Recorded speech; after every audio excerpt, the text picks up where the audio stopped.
Well, none of them can hide from the truth, yeah. Children have to go back to the roots, yeah. None of them can hide from the truth, yeah. Children have to go back to the roots. I'm telling you now, the truth, the truth. Telling you, yeah, the truth, the truth. You have to go back to the roots, the roots. Go to the roots, to the roots. Yeah, man, this is Benjamin out of the Smiling Coast, West Africa, Gambia, representing for the one and only Abu, the big man you don't know. The Soninke warrior, the man that brings the truth. Soninke warrior, the sign of enlightenment. The Soninke warrior, the righteous and the true African. Abu, reveal the truth to them, no matter how them try run from it, because none of them can hide from the truth, yeah. Yes, we have to dig back the roots, yeah. Fire! Thank you, ladies and gentlemen. Welcome to the Afridamus Report. I am your host, Afridamus. This is going to be the number 2 session for today. And this evening show, if most of you watched last week's show where I talked about the Gambian political drama, where I analyzed a video of a Gambian that lives in Seattle, Washington, that staged his own drive-by shooting, and then eventually he went to a park where he found his political opponents there. But most people usually can you hear me now? How about now? Let's see, let me fix that. Is that much better?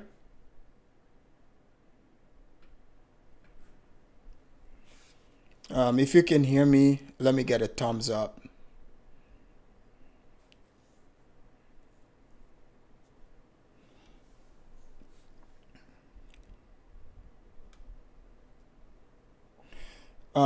Anyways, I'm gonna keep talking just in case. All right, perfect. So today, because like I told you guys last time, I said we're going to finish the other side of the video. And in this video, the guy is talking about things that is very relevant to the topic that we need to discuss today. What is that topic? That is Black African spirituality, the dark side that you don't know, the voodoo side. Because today, earlier, before I went running, I was cruising on YouTube lanes. It was weird.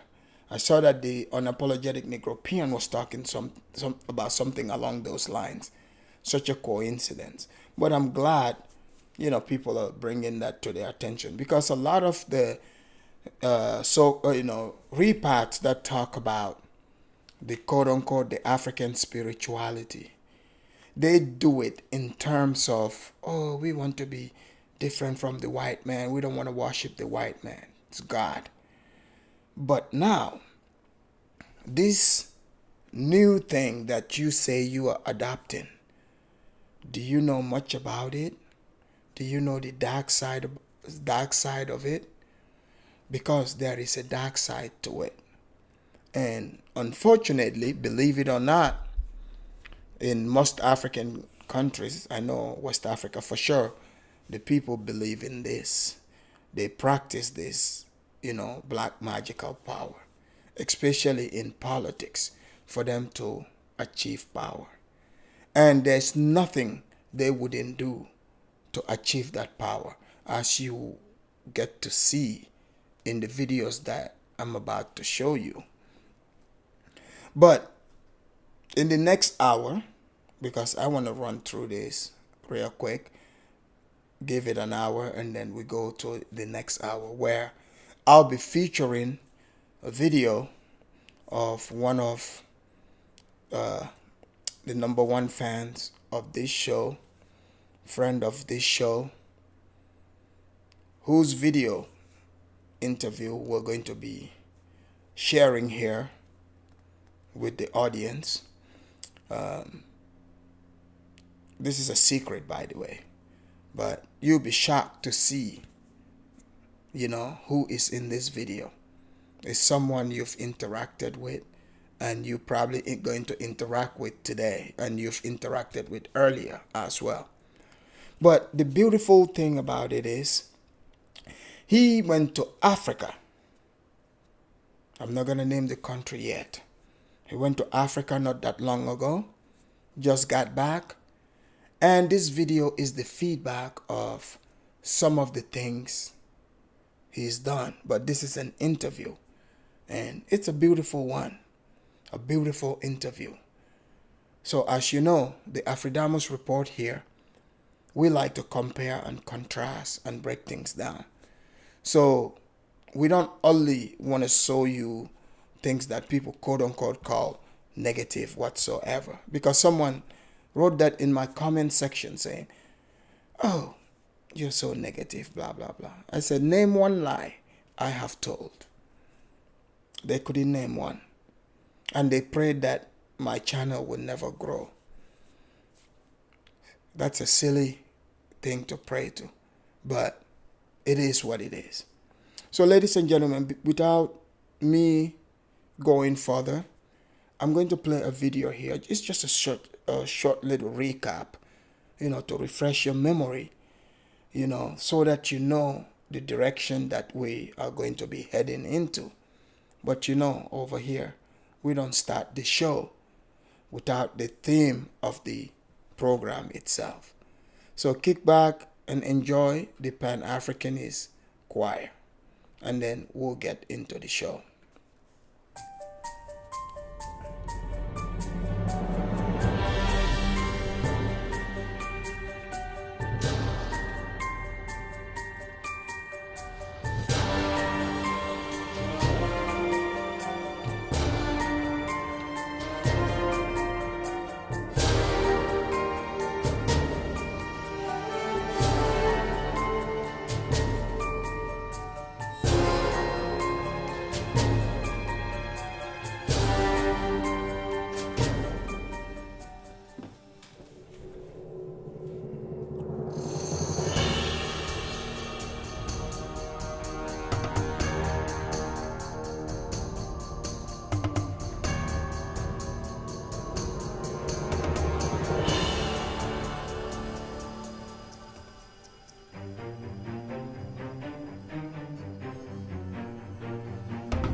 That was beautiful. So, before we get into it, I'm going to refresh your memory here with how this story eventually got to us here at the Afridamus Report. Like I said, it's voodoo, black magic, and a whole host of things, combined here. The things that people would do to gain power and privilege in Africa. Today's example would be specifically Gambia. Here, let me put this headline up. This headline just came out last week, in fact. Let me pull it up for you. Right here. Where did it go? Okay, boom. You see this on the screen? A popular Gambian newspaper called the Freedom newspaper produced this. It says, breaking news. We have buried jujus under the head of dead bodies at graves just to prevent Dabo from conviction.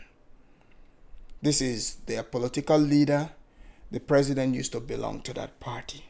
I want you guys to pay attention to this, right? Just to prevent Dabo from conviction, our Marabu, which is aka the voodoo priest, kinda, told us that any judge who convicts Dabo will die, Barrow tells his supporters. So the president over here is admitting to practicing this dark voodoo magical power.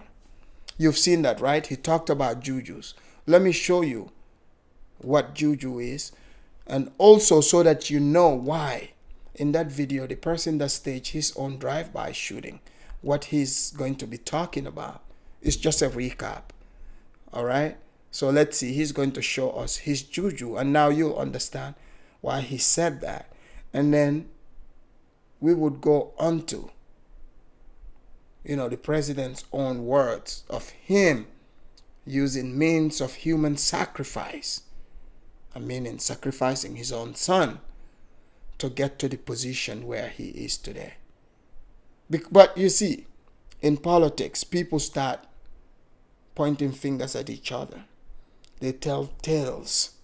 But when they tell these stories, intelligent, smart people understand that these people that are talking, they are talking about themselves.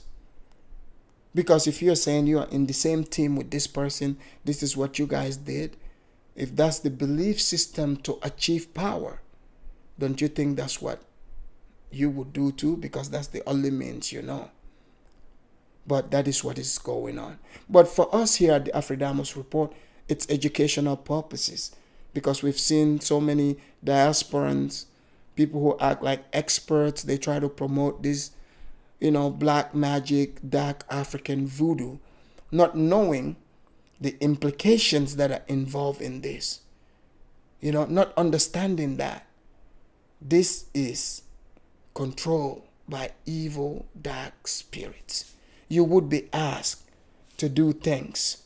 Now, you gotta think about it. Are you willing to do those things? Are you willing to sacrifice humans? Are you willing to sacrifice certain animals in a certain way? Because it looks like you have to always spill blood.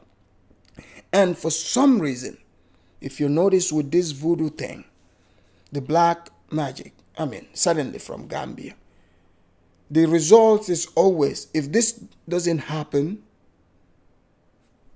that means the individual is going to die. And I used to always question it, and I always continue to question it. Because if this voodoo magic, they said it's always been there, it's powerful, people got power, how come they couldn't stop the Europeans from colonizing Africans? But that's a whole different subject. Let's watch this video and see what juju is, and then we'll get into the story that I want to tell you.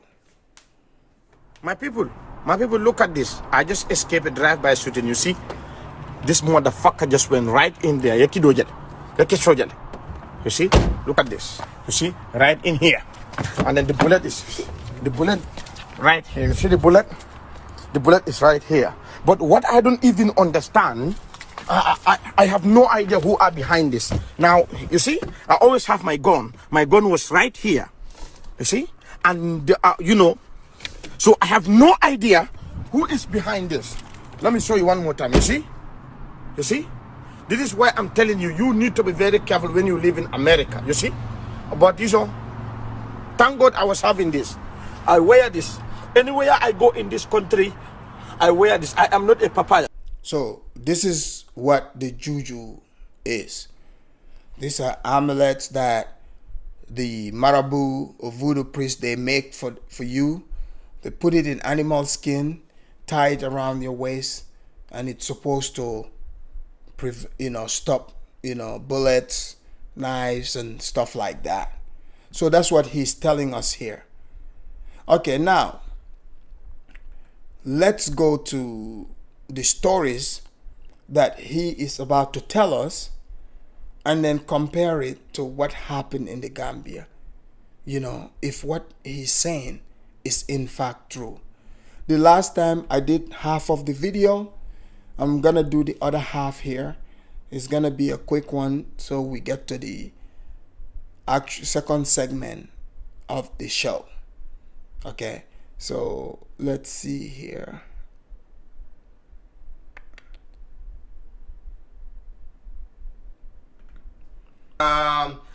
Today I will talk about, from there, Pa Usman Diouf start the block. So, Why? With the immediate effect, because the money that you are collecting, the way that you are reporting, we want to know. Just because of politics, you are going, go and watch me and Pata our incident. How Pa Usman, the way he wrote it, you will know there's a bias. this is Serin Chapachole complaining about a Gambian journalist that, you know, he feels was biased against him because of their different political affiliation. You see, the politics, especially amongst Gambians, some of these people, as you can tell, gets pretty nasty. So this is the physical part of it. But he's going to eventually tell us the spiritual part of it, the things that are involved in it. And we would also play the video of the current president. He's going to tell us what he needed to sacrifice to get to this position. It's going to blow your mind. Here. You know there's a bias here. And I don't know what I did. Yeah, I don't know what I did.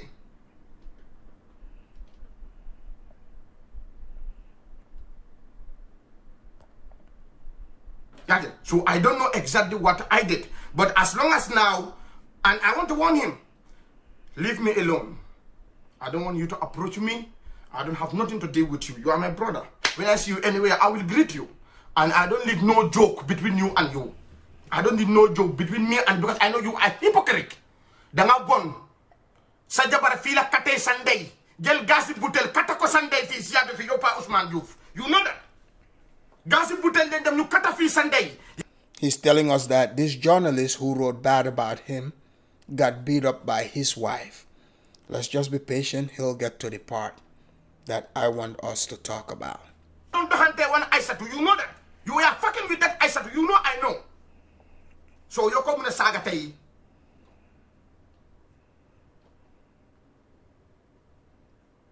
Mele matuti. You know? It happened here. You're coming to saga fee. You are here, you are fucking around with different bitches.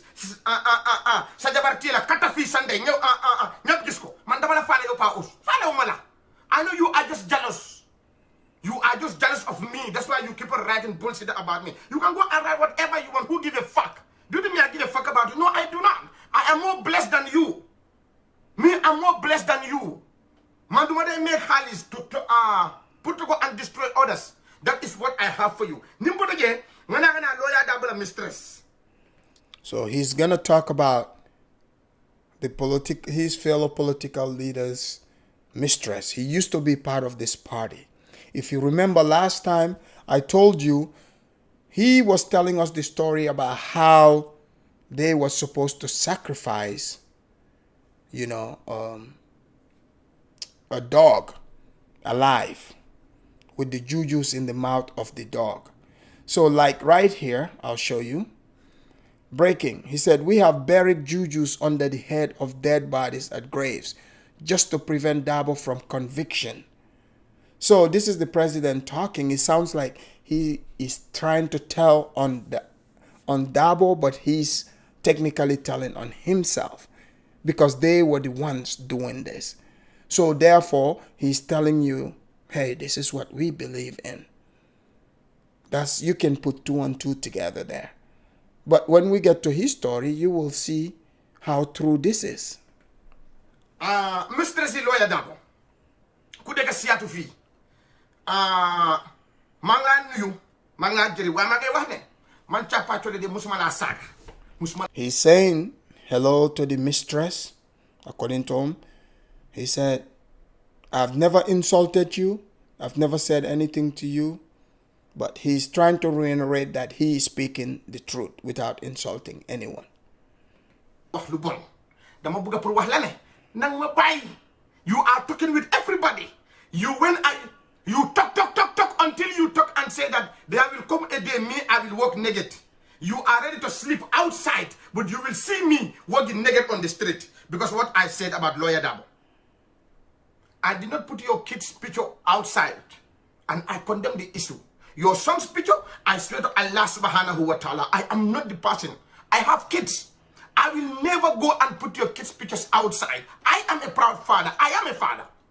I will never do that. But I want you to know, do you know how people know about you? Your own cousin. Your cousin is the one who went to Facebook and said that actually leave my cousin Kari alone and his daughter on Facebook. She tag you. Yes, she tag you. And you know, when she tag you, when people click it, what? They will go to you. That's why people know who I am talking about. And a cousin, you're a cousin. Sa cousin more them, mutak. Mutak actually, by some cousin. Sa cousin is in America here. I think how Denver, how North Carolina, or I have no idea where in America. Your cousin is the one who exposed you. She wrote that on Facebook. Now, if your cousin went and wrote that and said, leave my cousin, and then he posts it on Facebook, what do the people will do? People will go and click the tag. When you click the tag, it will take you straight. She paid them. For flan if you have a killer. Man, I don't know you. The fante woman, Akiyo, Kon Baiba. Moliala Nya, let up Moliala Nyadile. Go. Nimuso Muyala Kafaten. He's repeating the same thing in Mandinka. So he said it in Wolof, he'll say it in Mandinka too. Nimuso Muyala Kafaten. Lawyer da wala mistress, Moliala Nyadile. I found a cousin, well that Facebook. I have Safeji ko tapatoli, fatana cousin na nibele politicola. I cousin na Tony everything dekaje. So nim ayake yala ya tackle. So ni click. Akatale fat musoni na fenkot. Musoni na Facebook. Moli alon tenne. Nte make. Nte ta musoni ntinyala. Nte musoni ntinya to kala mbari musoi fatama. Bara bidana ni wato kon ngi pri Facebook bes bu nek. Kon li motax man I am not stupid. I am not dumb. I have the right to stand here and call you a name. I have that right. You know why? It's because of it happened. As long as it happened, what I said, I am fine. You cannot sue me. I heard you are saying you are going to sue me. You have the right to go and do that. Well, I'm going to tell you one thing.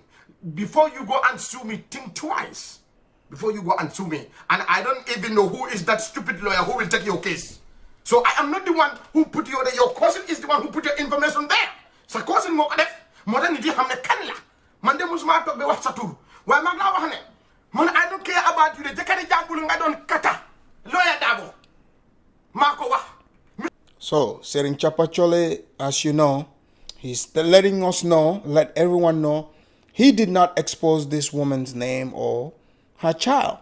Apparently her cousin, who lives somewhere in the US here, put the picture up, tag the woman, and like he said, that's true. If you tag somebody on Facebook, you would be able to go to that individual's page. But he's saying it's his right. He can tell the story. He can even say her name. He said because he's not telling a lie. It's a true story.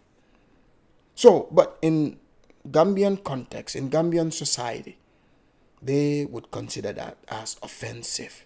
Even though it's politics, you cannot speak the truth because they would move the goalpost. They would say, oh, this person is old, this person is this, but yet the person wants to run for president. But if you remember, he's saying this mistress of Mr. Dabo, that is whose son was sacrificed so that this man can become president. But as we know, he still hasn't become president yet.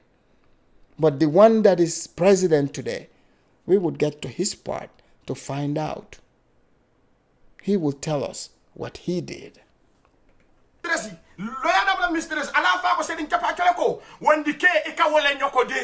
the lawyer Usenu Daboti. Jekari jambul nga don kata. Hana xam lolu. Hana xam lolu lawyer Dabo jekari jambur la. Kon yo soy kata jekari jambul nga tiko siadu fi du ko fi kata. Nga de ken du wax mako wax te waxati ko. Alin so demanding nga bulo ko la fa. Alin so demanding boom. Angata. Jekere jambul ngadu katafi. So he keeps repeating that this mistress was having sexual affairs with somebody else's husband. So that's what he kept repeating. One decay, mungi da lawyer da budi fabu ko nyoko de ba. You want the camera, you know what they talk about. Flacatungo. Famano want the killing. Siatu Musolu and Mafataka want the Kenyo Code.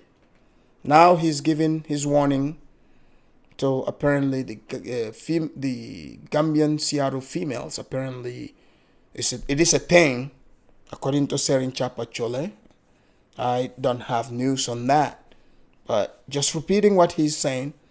Apparently, this is a thing where these women, they go around slutting around, sleeping with each other's husbands and stuff. So I don't know if he's saying this out of anger against his enemies or what, but that's the news he's given. I have no way of confirming if this is true or not, but he interacts in that society. So he's speaking of the society that he, socializing. Siatu Musolu and Mafataka want the Kelly Nyoko de. And Mafata want the Kelly. Lawyer Dabra mistress, I problem was an lawyer Dabra Muso Gambia. Fantama Kalamuta Jamba. Fantama Kalamuta Bang. I didn't come. But now don't know how to you, all the public life, not how to you. When the Kelly Muteba, Nyoko can jump. It's a motor for the manager. Although he's talking about the mistress. Let's see. Driver is coming. When he come, please give him rest of back. One back over. Okay. I tell him, okay, no. Really, I want you to help me. You send me a mobile phone. Why can't you Yes, do it? he looks very angry. You're right. But, if you are a good teacher, he's talking about one of his you teachers. Contact me and ask me for me to help you with the mobile phone. I still have it on my phone. I still have that inside my phone, the voicemail that you sent me, Mr. Sisi. And you are saying that you are claiming that you are my teacher. It's me. I don't need your advice. I do not want you to go. He's talking about his former school teacher. I guess from his middle school. He went to a middle school called Kunta Kinte Middle School. So apparently his teacher saw his videos online and he made a video to try to counter his message. So he's upset about that and he's talking about that part. Me, if you're going to advise me, call me private. Me man, you advise me. Hey, my student, this is what I see. This is what I want. This is what I want you to do. But do you do it? No. You don't do it, but you go and make an audio. Oh, Chapakele, I know him. He's my student. Ask him, Mr. Sise, Kunta Kinte. But Chapakele, I'm going to advise. You make an audio. Audio for what? I went to Gambia. Mama Candela Dreyfo, he is my witness. I was in Gambia in January. My this teacher called me. He wanted me to give him a rice of back. And he wanted me to give the money to Mama. I guess he meant bag of rice. But, you guys understand. Driver, Billahi Nankari, Aladdin Al Quran. I swear to the Holy Quran, I will never lie about Sisi. Mama Candela Dreyfo is my witness. I went to see Mama Kande, yes. I went to see Mama Kande. Mama Kande, that's the king of borehole digging in Gambia amongst the politicians. So that title is, Blacksit doesn't still have it. It just looks blown out of proportion on YouTube, but she still got ways to go to catch up to Mama Kande, the guy he's talking about. This guy goes from place to place, building boreholes, bridges. I guess they are mediocre bridges, obviously, because we are not talking about it. The guy's doing it just to get votes. So you see in Gambia, it seems like these people are just going around giving the charities to get something back. So Juliet of Blacksit, she learned the same thing and she's doing it. So she definitely do fit in. So that's the person he's talking about here. Go and see Mama Kande. Me and Mama Kande, we can sit and talk. Okay. Let me just block you right away. That is the reason, That is the reason. Because I heard Mama Kande say nobody from... Yeah, okay. So there is some angry Gambians. But he's definitely an animated one for sure. NPP came to see him so that he can come together with President Barrow. That was the reason I went to see Mama Kande, and I called Mama Kande. Mama Kande driver was the one who took his phone and gave it to Mama Kande. Mama Kande was so busy, and I don't blame him. He told me, if I come back, I will do my best and see you. I tell him, okay.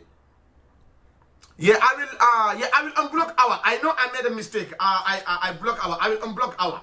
Yeah, since my sister, I made a mistake. I will block somebody, so I block our. But I will unblock him. Our. Nebolo said, yes, you guys are right. I block our.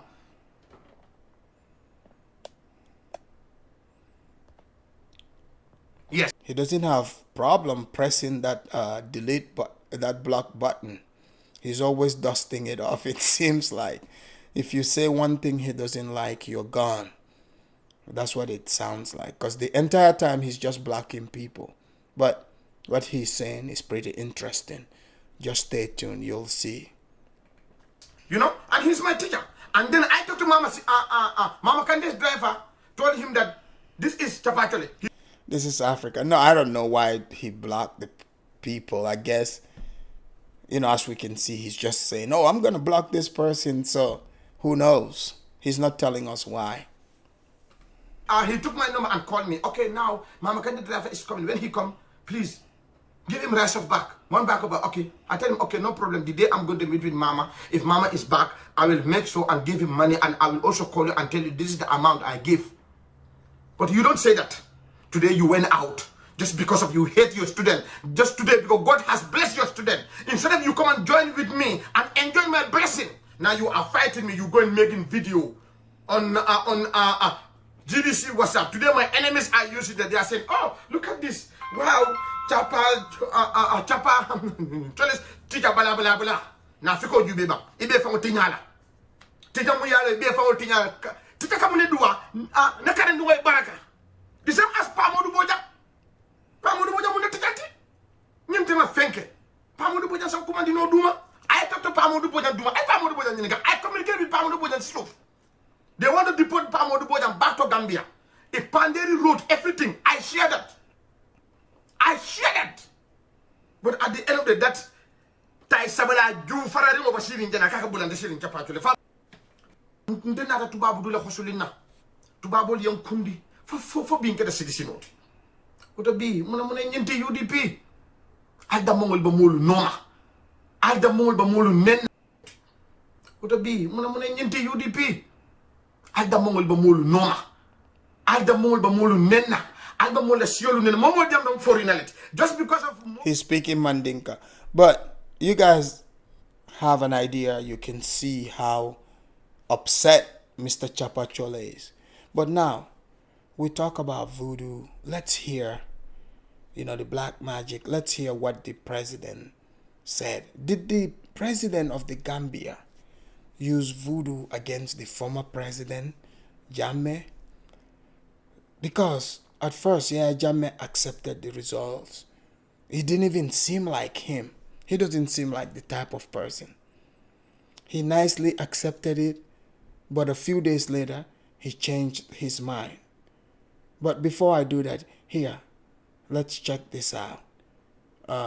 4 years ago, when the president was new, he gave this speech. And let's hear what he has to say.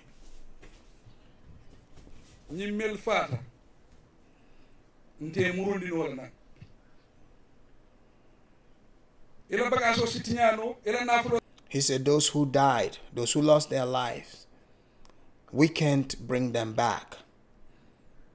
But he's about to tell us, but if you lose your property, you can always replace that, but you can't replace human life, which is true. But let's find out. He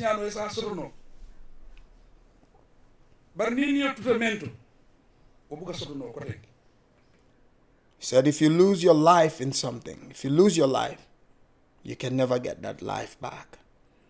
Let's find out. But asalon ko kelo men keda Gambia ndemen be lorinten ndemen keda nyaton koti nde fa o dingo tuta nyin ko ko non. He just said the fight that happened in Gambia here, he's referring to removing the former president Jammeh. He said even him, his son, lost his life in this fight. Let's find out how that happened.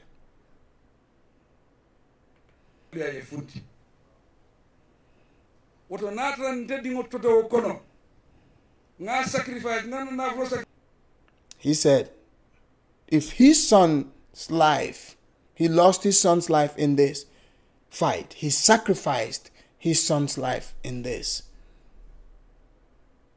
He said, then, and I'm going to allow him to continue. He sacrificed himself, he sacrificed his money, his son's life. Let's hear whatever.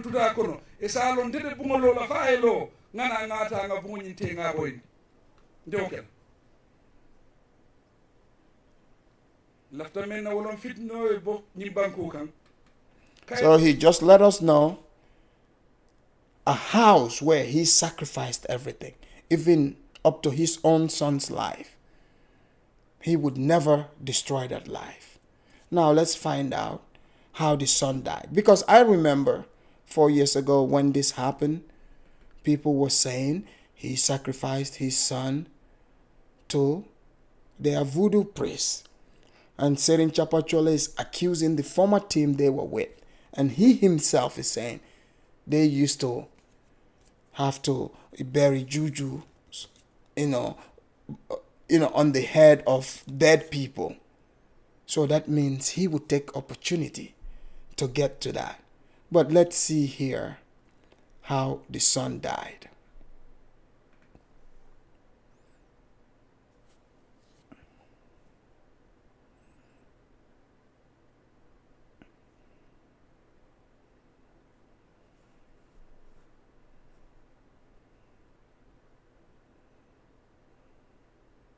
So that's his son here, the son that died. And the son was bitten by a dog. Okay? I mean, that's very interesting. What kind of dog is that? You just bite a kid and the person just died right away. That's pretty interesting. Isn't that interesting? But this all comes from the voodoo thing. But now you look at Yahya Jammeh, for example. Let's look at Yahya Jammeh. How he just easily gave up power as if he was possessed by something. But before we do that, let's play some, traditional ritual dances that they do. For example, I heard a lady talking earlier on a channel. She said she saw like ball of, wind coming in. She think that was so bad. I pull up this video. I think this is what she was talking about, but this is a traditional, dance for some of the cultures here.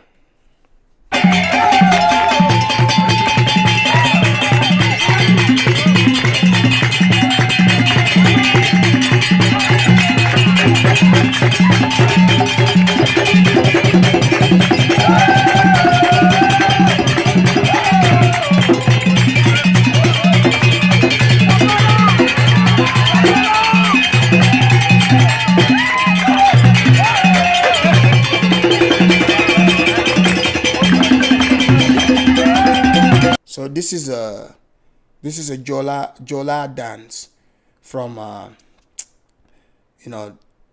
in the Gambia and Casamance, Senegal. They have the Jola tribe. That's where the former president of Gambia, he belongs to that tribe. So they call this the Kumpo dance. The Kumpo dance.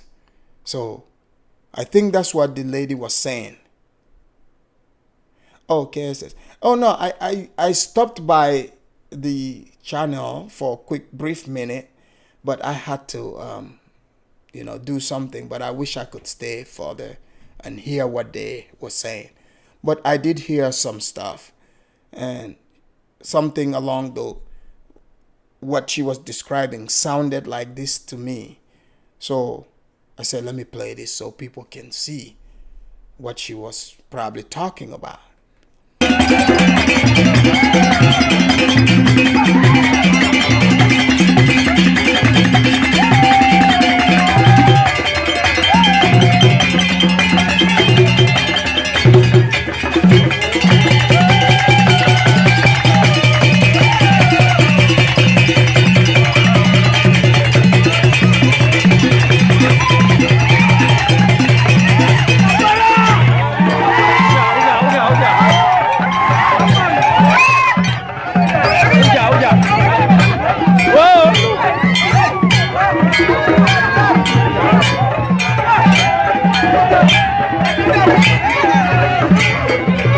I mean, you guys get the point here.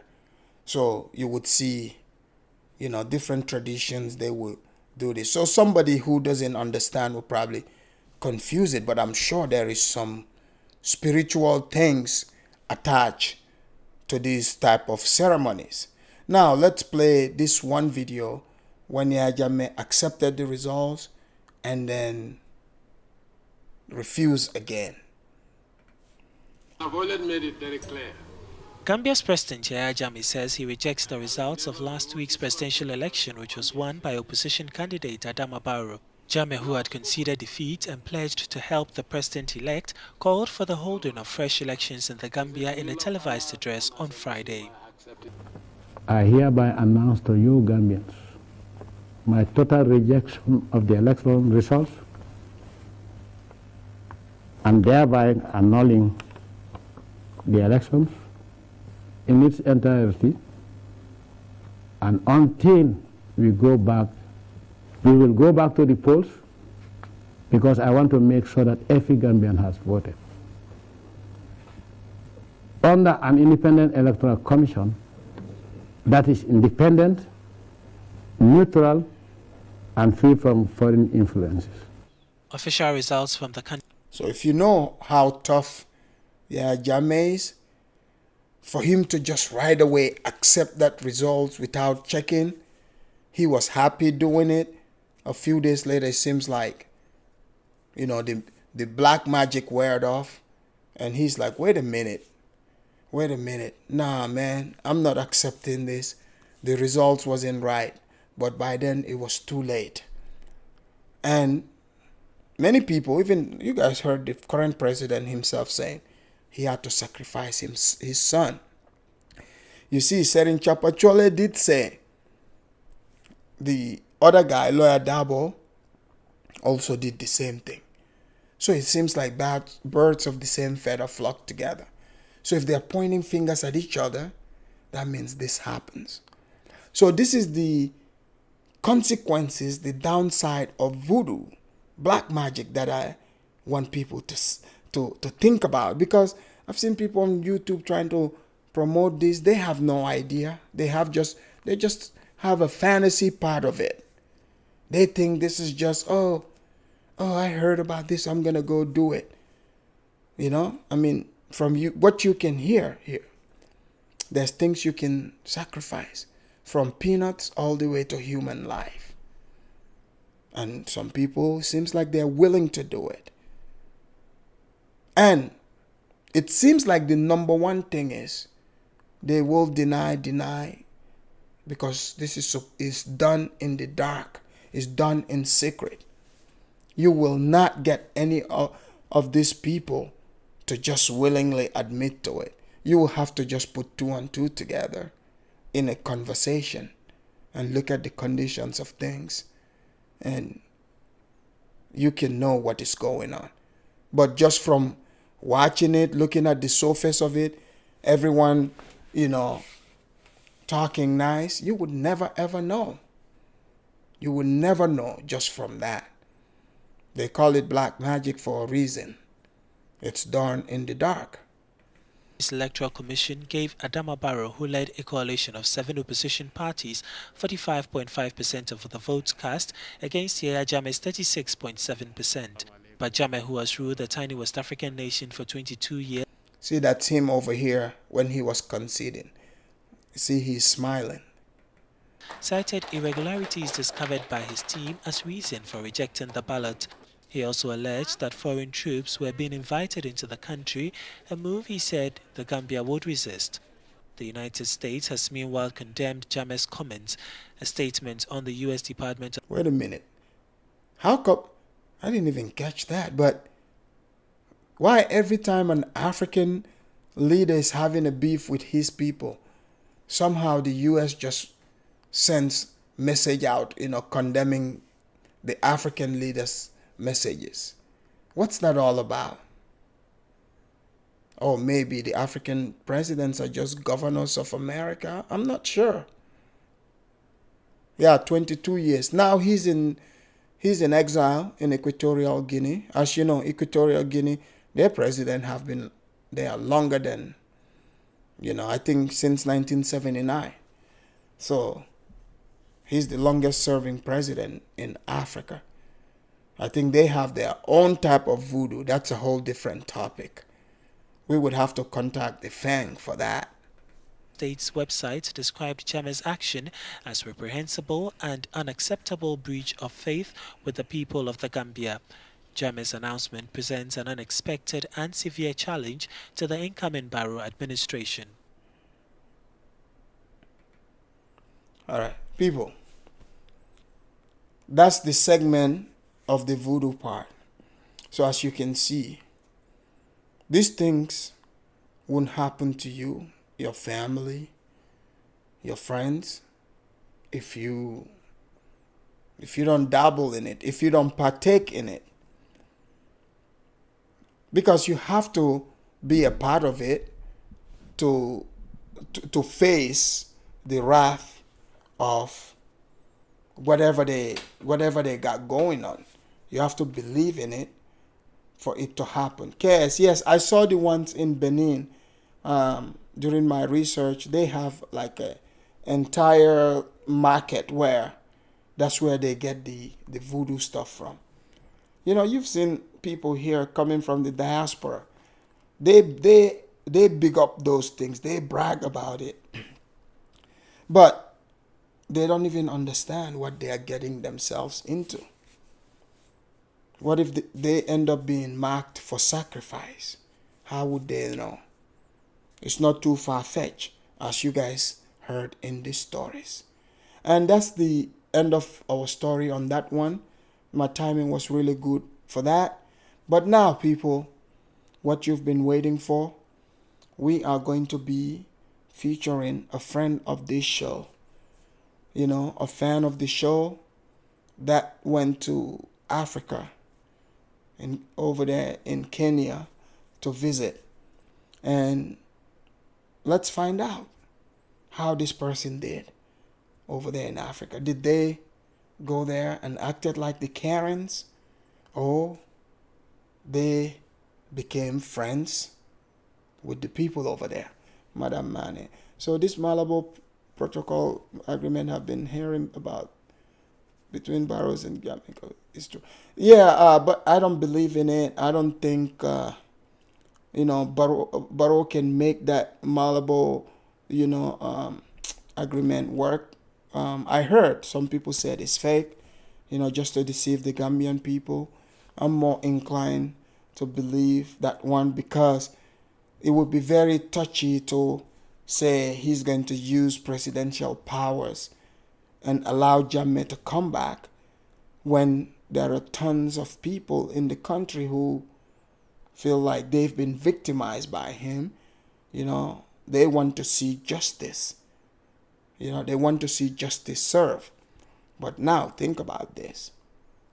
Let's just be honest. If they were to bring Jammeh to Gambia and find him guilty and said justice is going to be served, and let's say they sentence him to death, like they just did with, Yankuba Toure, that's not going to happen.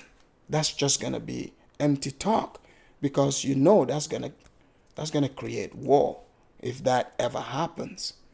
So the best thing is, let him just hang out, in Equatorial Guinea for now until things are completely cool off. where these people eventually, can, at least forget about what happened. But I think right now it's so fresh in their minds that they're not going to want to let it go. And the other downside is to convict Jammeh.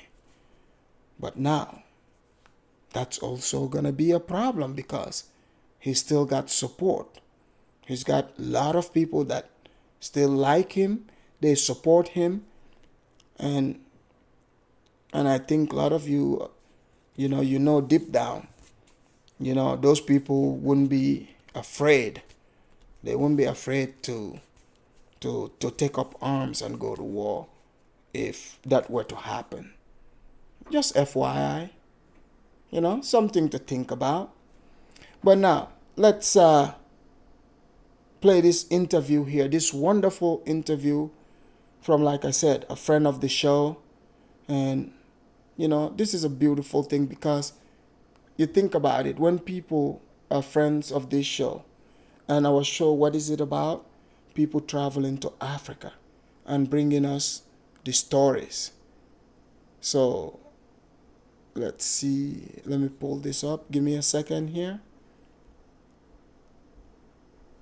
Hold on. What happened to my file? Ladies and gentlemen, give me a second here.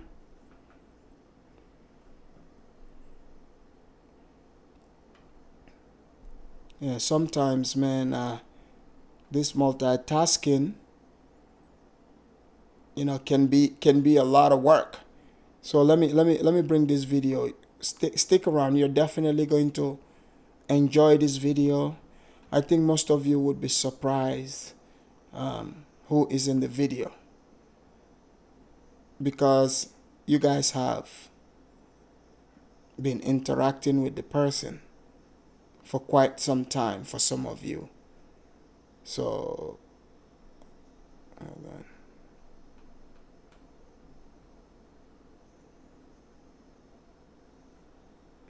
All right, here we go. My name is KBM, also known as Kenyan by Marriage. I am the host of This is Africa. This is Africa channel. TIA, yeah, TIA.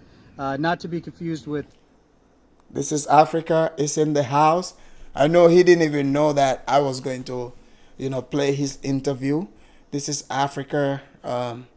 Just went to Kenya recently to visit his wife, and they interviewed him here. And let's hear what he says in the interview. He's been interviewed by I believe their name is pronounced Mokazi, the Mokazis, but he'll be saying it in the video. So let's listen to what This is Africa, has to say and how he interacts with the people. This is Africa, Anthony and Bukwa. Welcome back to Mankili Panke YouTube channel. Elvis Daily, the king of YouTube. Matt Diamond from the US. My name is Aisha. Hey, Salir.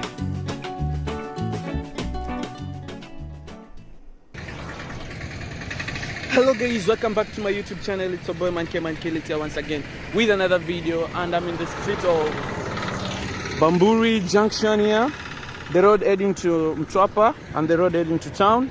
So guys, today I'm heading to Mtwapa to meet a YouTuber. I'm not gonna tell you the name of the YouTuber, so guys, let's wait for a matatu so that we can go. So guys, I just found a matatu there.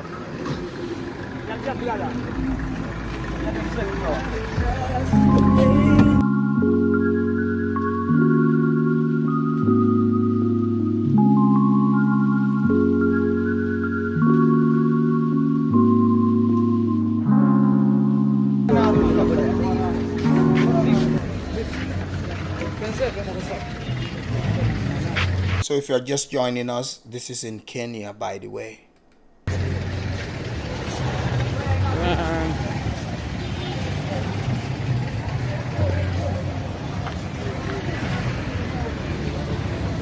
Guys, we just arrived in Mtwapa. Later. Later. Later. Later. Later. So guys, finally I just reached here in Trapper and I met a fellow YouTuber here. I'm gonna let him introduce himself. So Yeah, my name is KBM, also known as Kenyan by marriage. I am the host of This is Africa. This is Africa channel. TIA, yeah, TIA. Not to be confused with This is Africa, Anthony Mbukwa. He's another gentleman in Nairobi. So we just happen to have the same channel name, but we're two different people and we're both doing African content. So, as you guys know, This is Africa is with us right here at the moment watching this. So thank you for doing this interview. In fact, I found the video and we want to play it here. In fact, if you're a friend of this show, you watch this show, you have your African trip, you want it featured on the show here for us to talk about it, by all means, let me know, share it, because we would like to hear, what you have to say. We want to know your experience, because, the information that you provide when you go out there, it doesn't matter. Even the people that attack the frozen chickens, we still learn from all those things. That's why all those videos are used here. It's not to disparage people, to judge people, but it's for people to look at the do's and the don'ts. Because if you go to Africa and make fool of yourself, we will play those videos here too. And it doesn't matter whether you like it or not.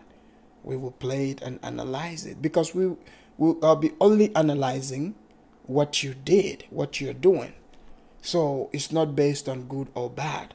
So let's find out what This is Africa has to say. And for some of you in the chat who always wondered if This is Africa is black or white, I guess you have your answer now. yeah, that's who I am, and it's good to meet you. Yeah. All right. Nice meeting you too. Okay, I'll be asking you some few questions. When did you first come to Kenya? 2006. It was the 14th of July, 2006. Oh, Actually, no. The 7th of July, 2006. wow. I got married on the 14th of July, 2006. Oh, to a Kenyan. Yes. Oh, that's wonderful. So you have been staying in Kenya since then, or? Off and on. I come back and forth between the U.S. and here. So, me and my wife, we have some land here. Wow, that's nice. Outside of Nairobi, and we've been married 15 years since yesterday, because today's the 15th, and so off and on, I'm back and forth. But the last time I was here was in 2019, and then last year, of course, we had the lockdown that Corona thing. Messed everything up. So are you loving the environment here in Kenya, the people and the culture? How is it? I grew up in Southern California, so the warm weather. I hope This is Africa, the backpack we seen across his chest, he made sure he brought all his snacks with him, because I don't know. Okay, people just assume I didn't see the video. I hope he doesn't start complaining about his, missing his American snacks. Let's find out if this interview is gonna go down that road. It's actually my type of weather. Oh. I don't live in Southern California back in the States. I actually live in Oregon, which is quite cold most of the year.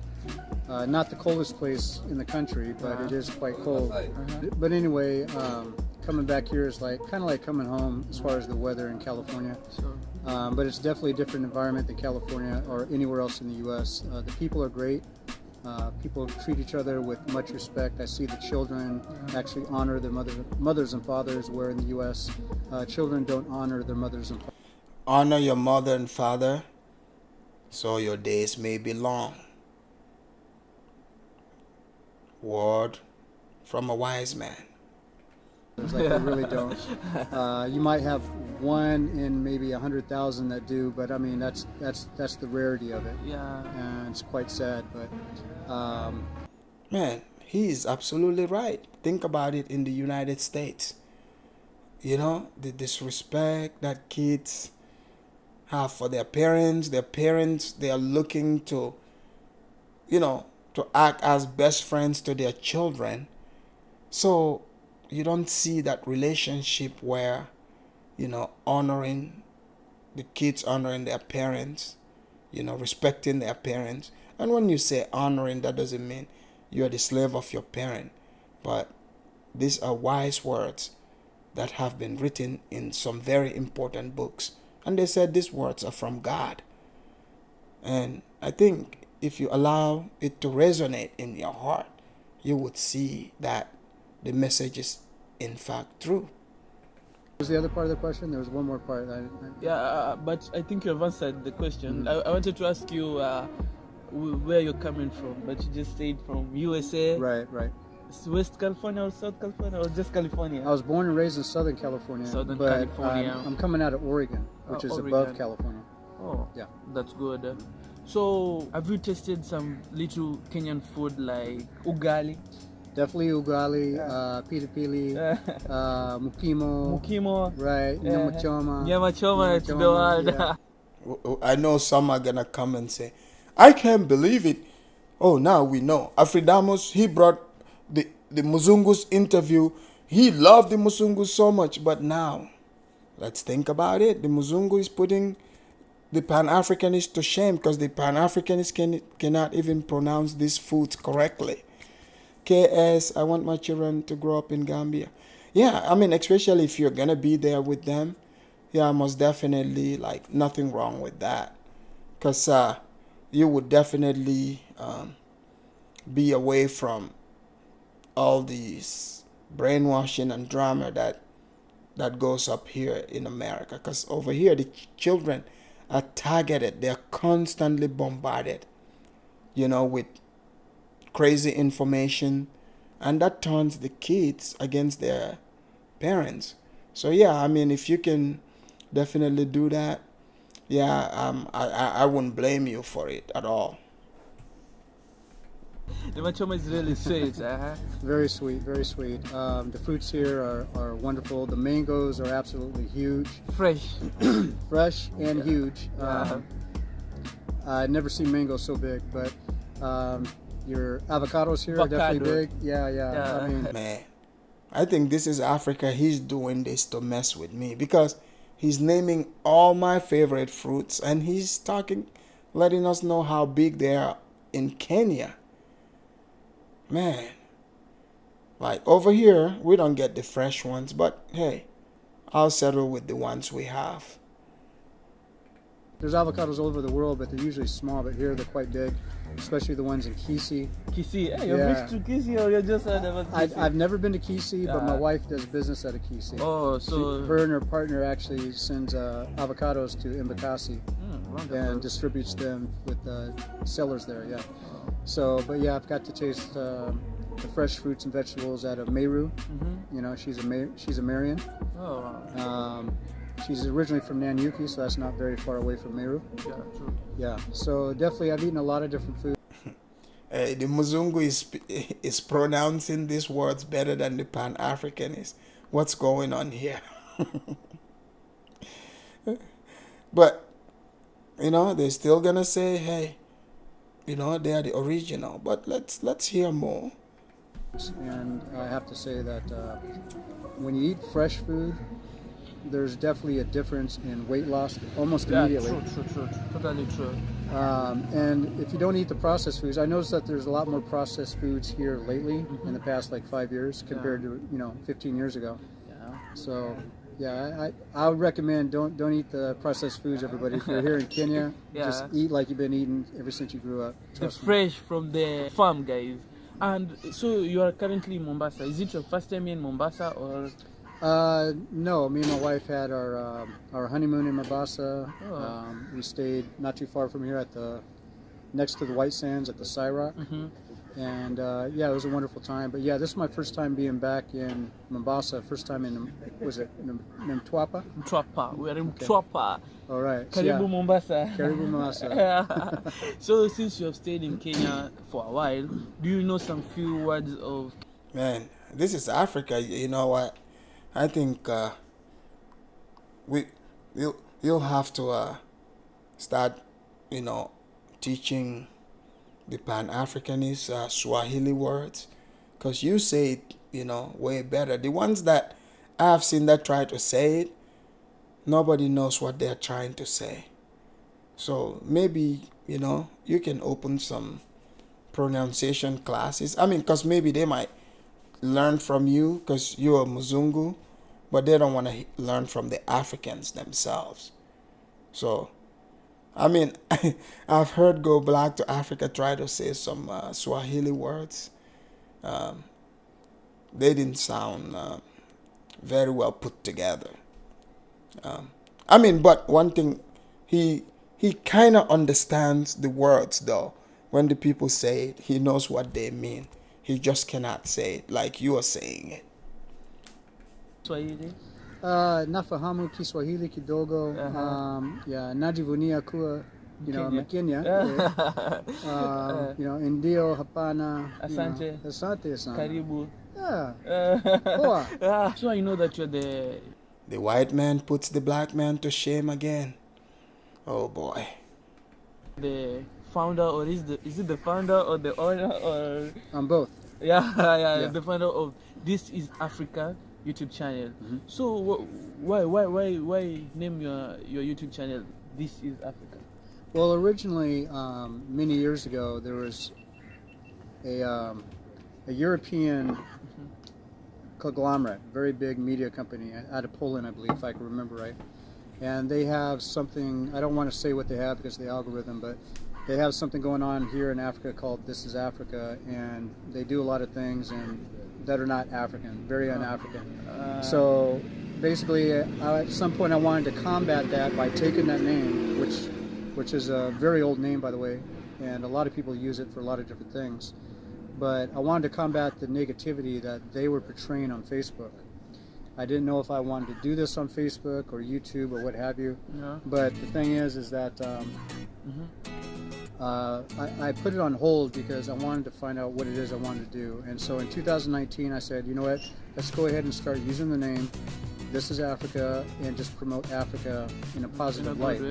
Because back in 2006, when I got married, I got the idea of trying to find out more about Kenya, and I couldn't really find anything about, you know, learning about Kenya from Kenyans. Yeah. It was always like travel websites from people in other places. So I created a website, thought of the idea in 2006. This is very interesting. Launched it in 2007 called meetkenyans.com. Oh, wow. Now, the website did get hacked. If you go to Meet Kenyans right now, it's going to take you to my other YouTube channel called Meet Kenyans. But basically, with that website, the way I had it set up is that a Kenyan can submit a story that they want to tell. It wasn't an interview style. And I will go ahead and post that narrative, a Kenyan narrative, on meetkenyans.com. So with that idea, I kind of took that idea and brought it over to This Is Africa. So basically, I changed it a little bit that it's only going to be positive narratives. It's going to be anybody that's African in Africa. It's not the diaspora, unless they were born in Africa and living in the diaspora. True. So I didn't want to limit it to Kenya. Yeah.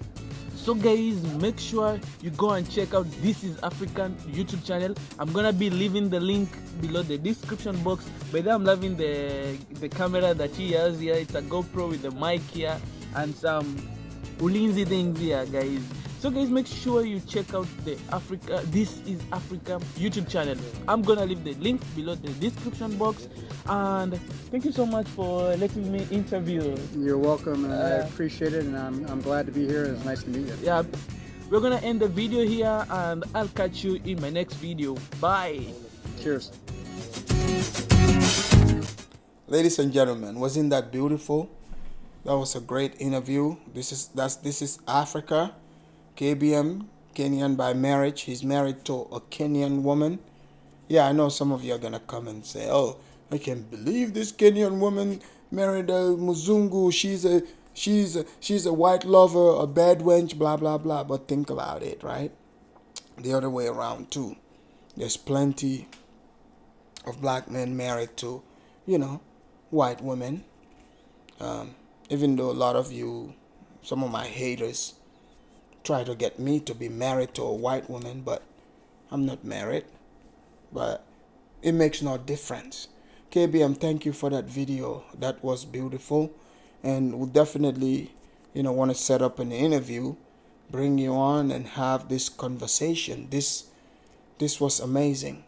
I know a lot of people probably were looking for the drama, maybe seeing some American attacking the Africans, talking bad about Africans, telling them the food wasn't cooked well, or, all sorts of things.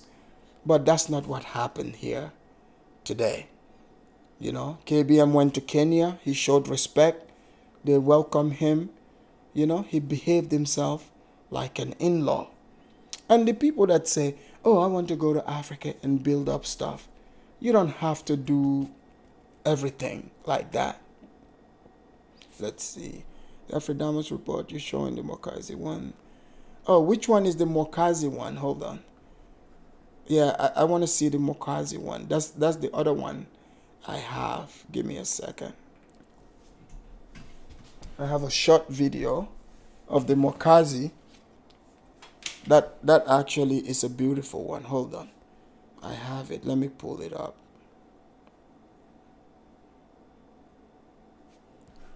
Let me pull that up here.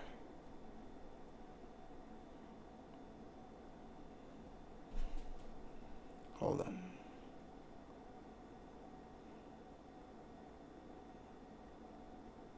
I have. You're right, because the Mokazi interview was pretty good.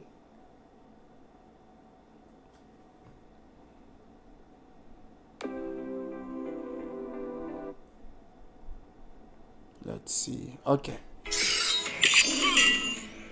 That's gonna be coming your way here. Yeah, because that's the one I was actually, looking for.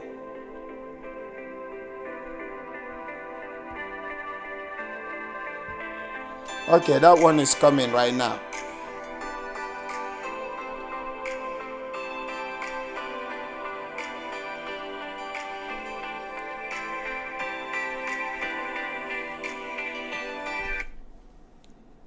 Okay, let's see. Sorry about that, folks.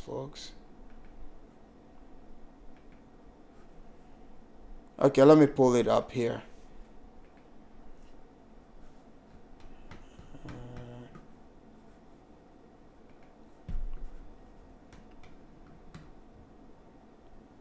Send it.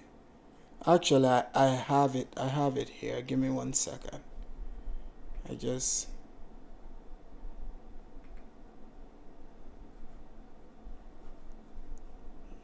Just bear with me here 1 second, ladies and gentlemen. Trust me, it would be worth it. This other interview is really worth it.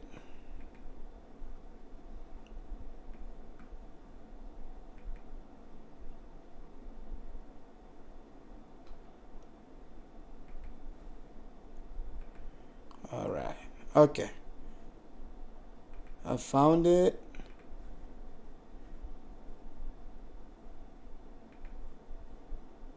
Let's see here.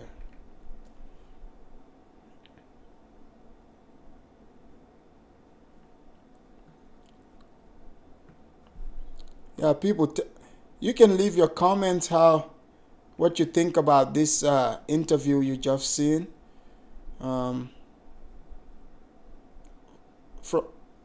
Let's see. Mr. Mokazi's younger brother is very famous in Kenya. Oh, thank you. What does he do in Kenya over there? Okay, let's see. Let me make sure this file is up.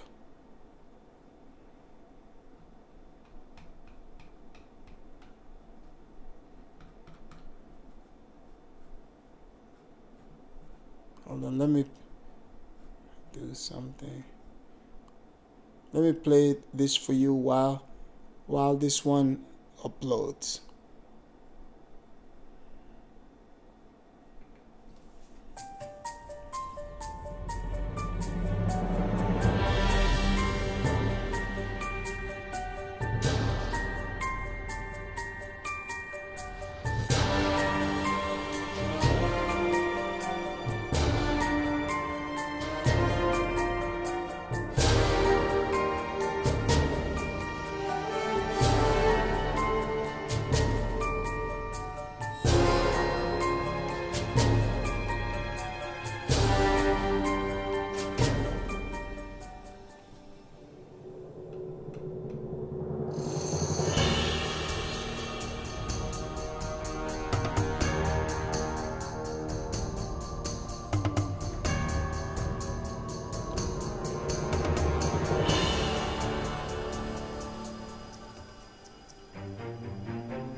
interesting dance. Yeah, I got that video. It's just now uploading. We got a couple more seconds to show that video of this is Africa with the Mokazis. I hope I'm not butchering their name, but let's see.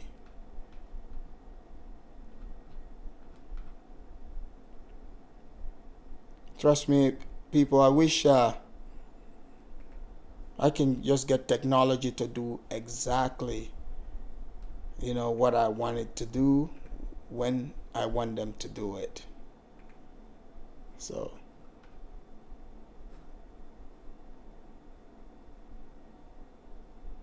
okay, it looks like we are about to be in business with this one. More cases. Okay. More cases. That's easy to, if you spell it that way, it's easier.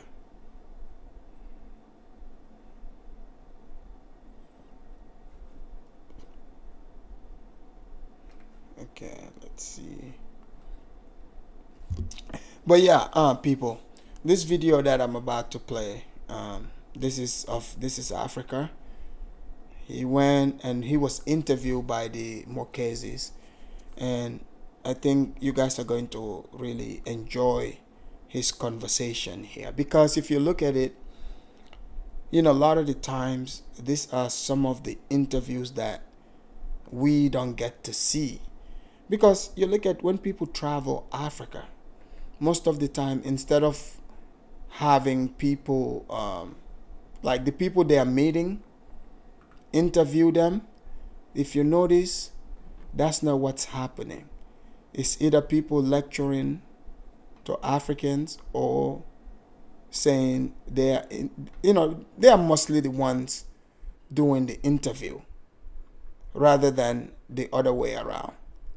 So let's see.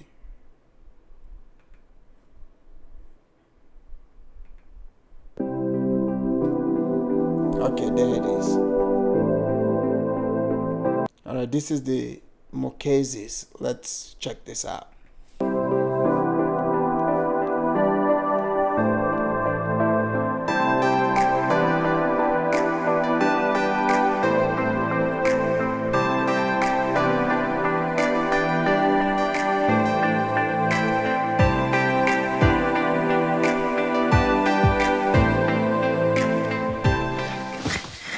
Hi amazing people, and welcome back to the Mokazis family. So today we have an amazing episode because we have, is it to unravel or is it to, what do you call when you discover something? Unravel? The mystery or something? Yeah. So we have unraveled the mystery behind. There's a person we call the ghost of YouTube. Wait. A person who has never appeared in anyone's YouTube? In anyone's YouTube. It's our first. Yes. So, guys, ladies and gentlemen, meet the ghost of YouTube. Yay! And this is the ghost of YouTube. Hello, everybody. So, you wanna introduce yourself? Hello, everybody. This is KBM, Kenyan by Marriage, the host of This is Africa. And as you can see, I'm really not a ghost of YouTube, as I've been called since 2019. But that's okay, So I'm back here home in Kenya. Got to meet up with my wife in Mombasa. And I'm with the beautiful couple, the Mokwazis. They picked me up from the airport. The Mokwazis. Now I'm able to say it. They're guesting me here tonight. And why not? I'll just come on and let everybody see me today. Yes, finally, the person behind you guys know his voice. You guys always, he's typically Kenyan. Yeah. But actually this is something he can remove and put Uganda on it. True, very true. I could put any patch, flag patch I want on this. Yes. Yep. Yeah. So how is it to be back home? It's a great feeling. It's been a little bit too long, to be honest with you. I call myself Kenyan by marriage for a reason, and the reason being is that I found my people in Kenya. You know, I never thought once in my life that Kenya, much less Africa, I would find my home. Not just the place where I was going to marry, but actually find my home and my people. So, yeah, that's the reason why I call myself Kenyan by marriage. You would want to live like the rest of your life if you were to retire? Yes, absolutely. What makes Kenya so unique to you? What makes Kenya, and I would say Africa as a whole, is the people. Because there's one thing you got to understand. When I first came here, the first thing I did was to observe how people treated each other, not how they treated me, but how they treated each other. And that was going to determine whether or not if I wanted to actually live here or not.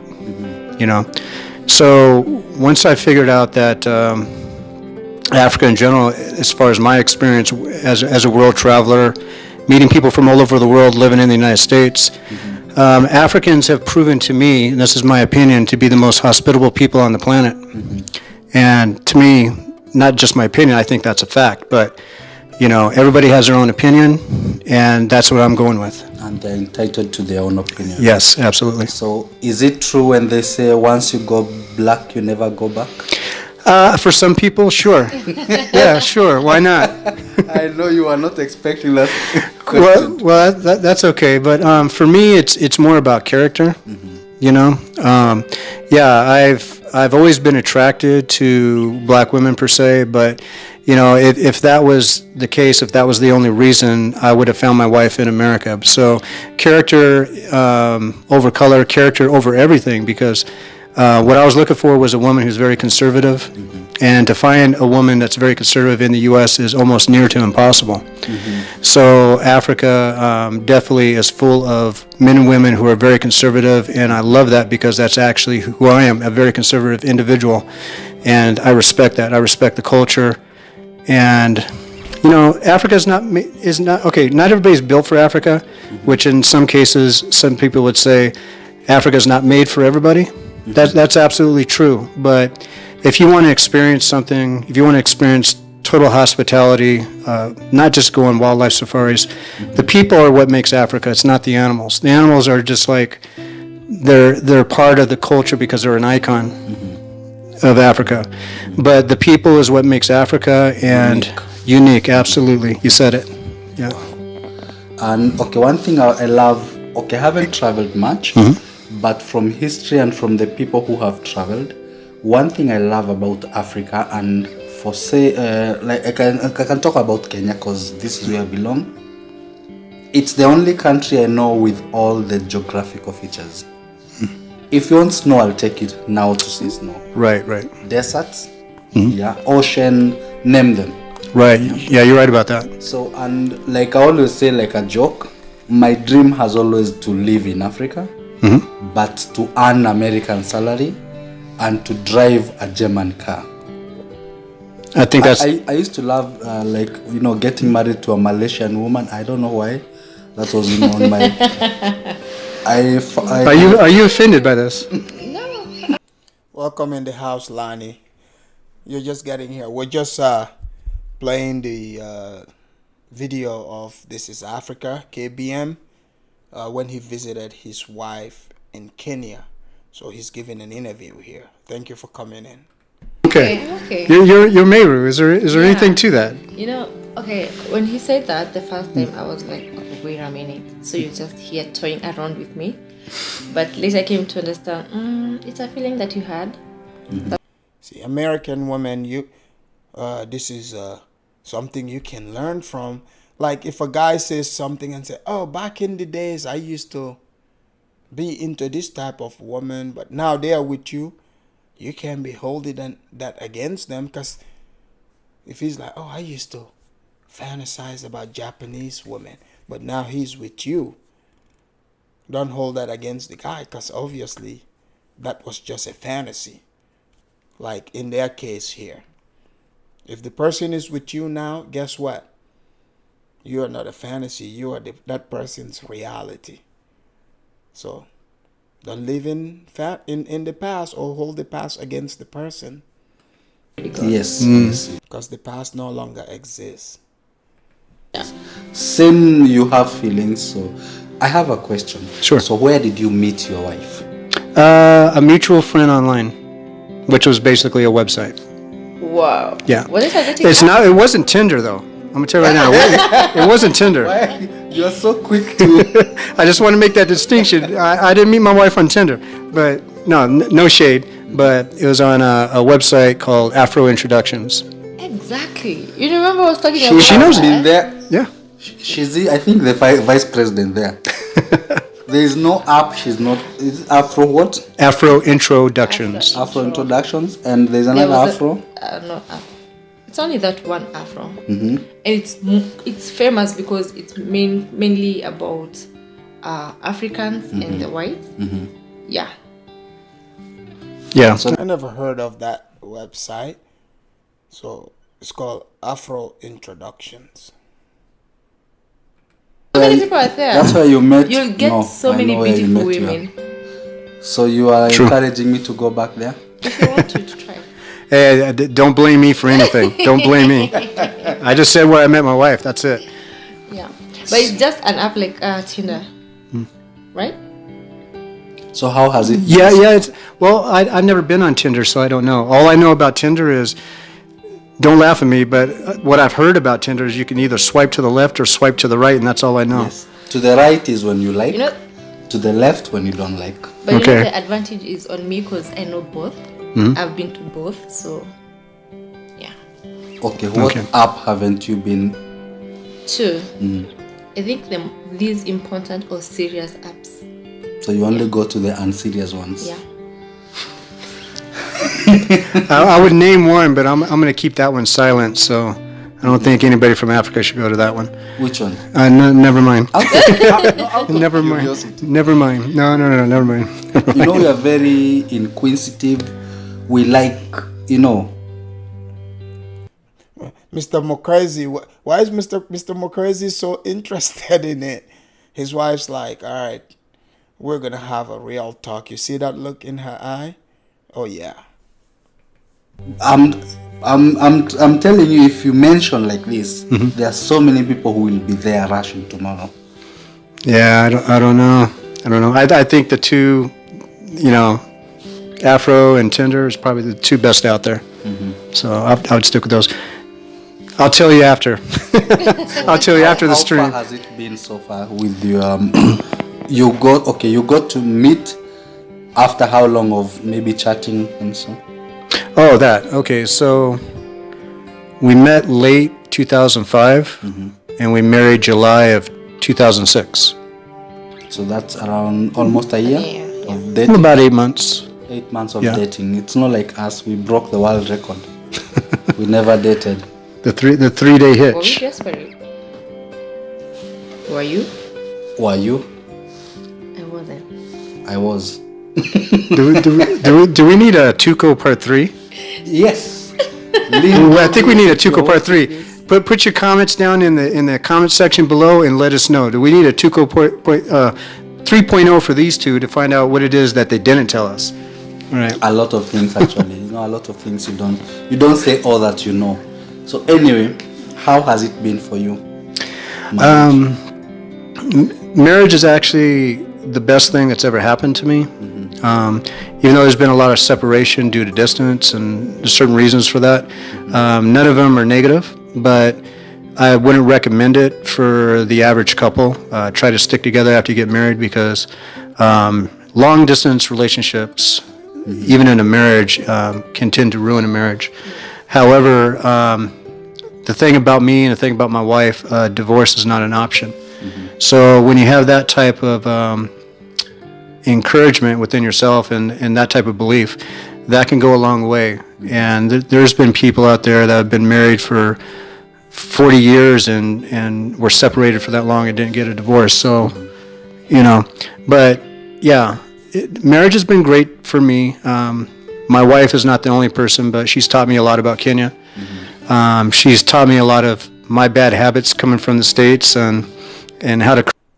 Guys, please hit the like button, or dislike, but that helps the algorithm bring in more people so they can receive this good information.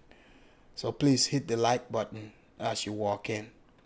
Him over here, which I have no problem being corrected by, because one thing about a lot of Americans is that they may seem like they have like good intentions, and a lot of them do, but when you actually get on the ground, like say here in Africa, and you're doing something at the dinner table, and you were corrected a couple times that maybe you shouldn't do that, but they won't tell you at the dinner table, and they continue to do it again out of spite.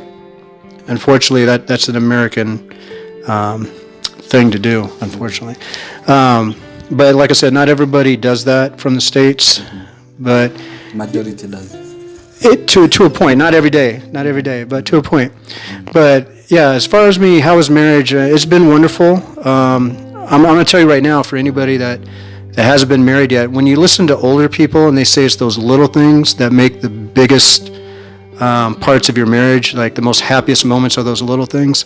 I have to totally agree with them, because they've been around and I've experienced that. Those little tiny jokes that may not mean nothing to anybody else, but it means a lot to the both of you. They can go a long way throughout the marriage, trust me. And don't always look for the big wedding. Don't always look for the big, marriage anniversary, like the brand new car. Yeah, gifts. Because to be honest with you, that doesn't really make a marriage. That's just ceremonial and it's material. But if you got it within yourself, you're African, you keep your African culture, and if you have a spouse that's going to be from another nation, they respect your culture, trust me, your marriage most likely is going to last. And we actually see that with a lot of people who come from the diaspora that are foreign, marry either an African man or woman. Their marriages last a long time in comparison to people in the West who marry each other. So you're looking at America. I haven't looked at the stats lately, but the last time I checked, quite a few years ago, was 52%. This is Africa is spitting some real facts here. Very educational. It's a good segue. Think about it. The first part of the show was a bit tense, angry, magic happening.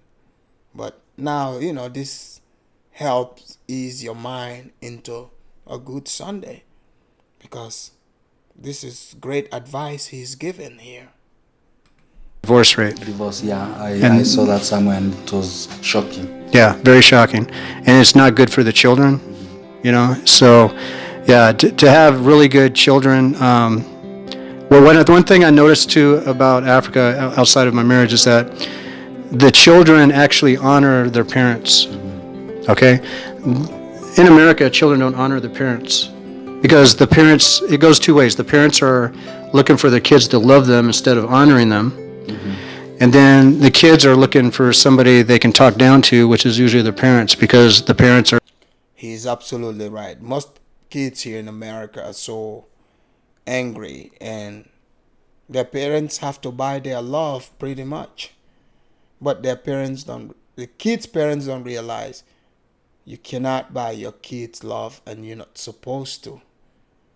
Your kid should be the one loving you, because you come first and the kid comes second. And here's why you come first: because you take care of the kid. If you can't take care of the kid would be destitute. So that's why you come first. You gotta be happy so you can extend that to the kids. You have to be healthy so you can take care of those children. There's no love greater than taking care of yourself and passing that on to your children. But people that try to buy their kids love, that doesn't work. It never does. Because look at it, even like in America, during Christmas, for example, most people even probably they're watching me, would come and watch this. You would buy gifts, tons of gifts, expensive gifts for the kids. But those kids, they don't even care.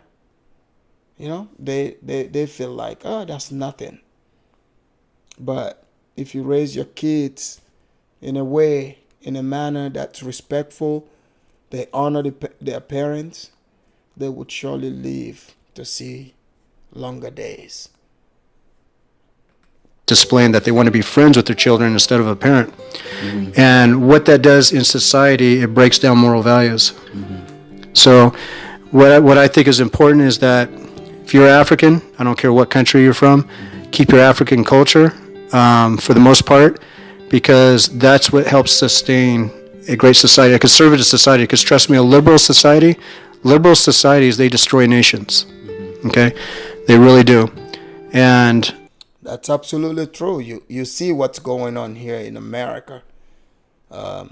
They pass all, so the things that people need, things that makes, children better, the laws they are passing, they make it seem like the kid is responsible for the parent, like the kid is more important than the child. So that doesn't make sense. How can your own child be more important than you?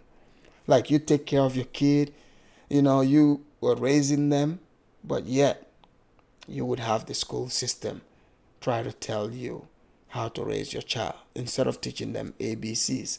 So I think the bottom line is, in American society, the odds are really against you, because especially if your kid goes to public school, believe it or not, a lot of those teachers at the school, they are against you, because they are not busy trying to teach your kid ABCs. They're trying to brainwash your kid, and then they would be asking your kid prying questions, not things about school, but they want to know, what's going on at home, hoping that the kid would say something bad about the parent. And then boom, they're like, we have to open up investigation, CPS, blah, blah, blah. Because, the teachers, they have this power where they are called mandatory reporters. They can just report on you. And I've seen situations where I've read, this single mother who, she didn't do anything wrong, but she disagreed with the school, and the teacher, reported her, like false report.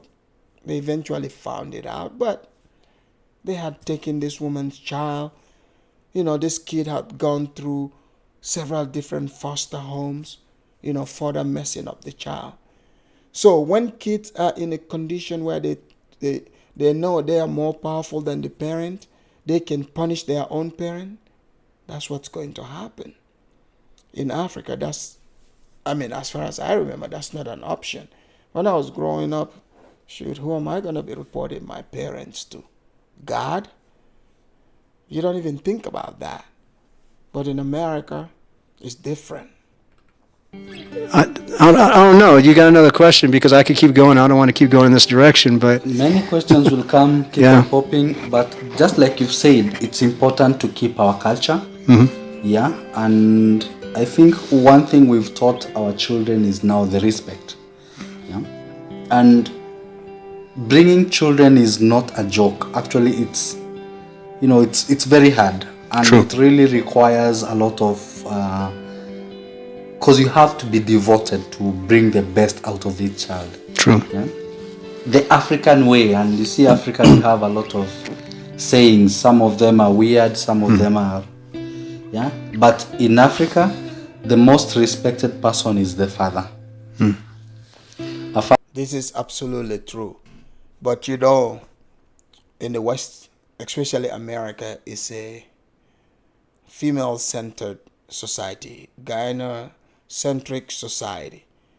The father doesn't have any power. The father holds no power. And this is across the board. This is of all races. If you don't believe me, just go walk around the mall. You will see. I remember when I first came to America, that was so weird to me. I would see these men, and I could clearly see they are not happy. There's this weakness and sadness in their eyes. You walking around at the mall, I would see some of these men, like especially the ones with daughters. You got the mom, 2 daughters or 3 daughters. He's the only guy. They would bully the father. Oh, the father is working. The only thing the father is there for is to swipe the card. When it's Father's Day, the father only get a pen or a tie or socks. But the mother gets everything. So fathers in America, fathers in America are not that important, because that's not what is promoted. That's not what the agenda is about. Today, even in America, most women you meet across the board of all races, they can't even cook. I'm talking about cooking, which is a minor requirement. When a man is with a woman in America, they say, oh, we are equal. They even call you a partner. You are not the head of that woman. Don't think that. Because if you try that, it's going to be drama. They are independent women. They know everything. Oh, you can't even tell them, oh, no, you can stay home and raise the children. And this is very, very important for the mother to stay home and raise the kids, because the kids would grow up to be productive members of society. They would make you proud, and they will be able to sustain themselves and continue your legacy. Because this is how, God laid it out. God over man, man over woman, woman over children. So people might say, oh, I don't believe in God. But let's look at, in America, it's done backwards. The divorce rate is so high in America. The longest marriage in America, usually marriages, I read about it, and from what I see with people, it's usually 2 years. By 2 years, it's over. And man, the level of disrespect you would see here in America that you get from, you would see wives disrespect their husbands in a way that when I see it, I'm like, I don't think I want to sign that dotted line in America, because I don't want to, I don't want to be some woman's, feminine partner. Because if she says, oh, my partner, I'm a bill payer, I'm an independent woman. Sure, you're just her lesbian partner, pretty much. You guys are just friends. But this woman would still say, oh, I'm going to work. She's going to work. She's not going to give you the time. But guess what? You are still going to have to pay all those bills. Her money is her money. Your money is the family's money. That's how it works. Today, look at it in America. You guys know Dr. Dre, a famous producer, rapper. Dr. Dre's wife, he has to pay her over $300,000 a year. So marriage is destructive to men in America. So this is Africa and Mokezi. This conversation they're having is very, very insightful and important. Not only for men, but for women as well. Because there's a lot of American women also who don't want to act this way, but it's the only way they know. It's the only way they showed them. They've seen their mothers, their grandmothers do it, so now it's normal. So, but hopefully, Africa, people continue to respect one another. In an African homestead may not utter a single word, but very feared. Yeah? Let me see. Someone has an important question. Bernard, do black American men get it worse over there? I always hear them complaining how the women.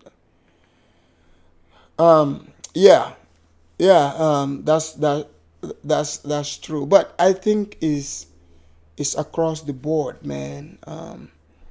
But most definitely, the black American man, it's like the canary and the coal mine. They were the first example, the experiment, black, to see how women would dominate a man. So they took the power from the black man and gave it to the black woman. So the black woman have no problem treating the black man like a child. So yes, the black man definitely has it worst because the black man's woman is more aggressive, more masculine, and more vicious than the rest of the American feminine population. And that's not me saying this. And this is not all. This is not all. There's nice ones, but I'm just talking about in general what you see. But white men get shot end of the stick too, big time, because if you enter into that contract, you sign that dotted line, they have you by the balls. The men are scared. A lot of men, I remember when I used to work for the government, I remember there were men, they would let you know they don't even want to be married anymore. But they're afraid of leaving their wives because they're going to lose pretty much everything, including their children. So in America, if you're married to a woman, you guys have house, children, you are walking on eggshells. I will not advise any real independent-minded man to sign that contract, because if you do, every day your testosterone levels would keep dropping because you will no longer be a man. Okay? I'm speaking from experience.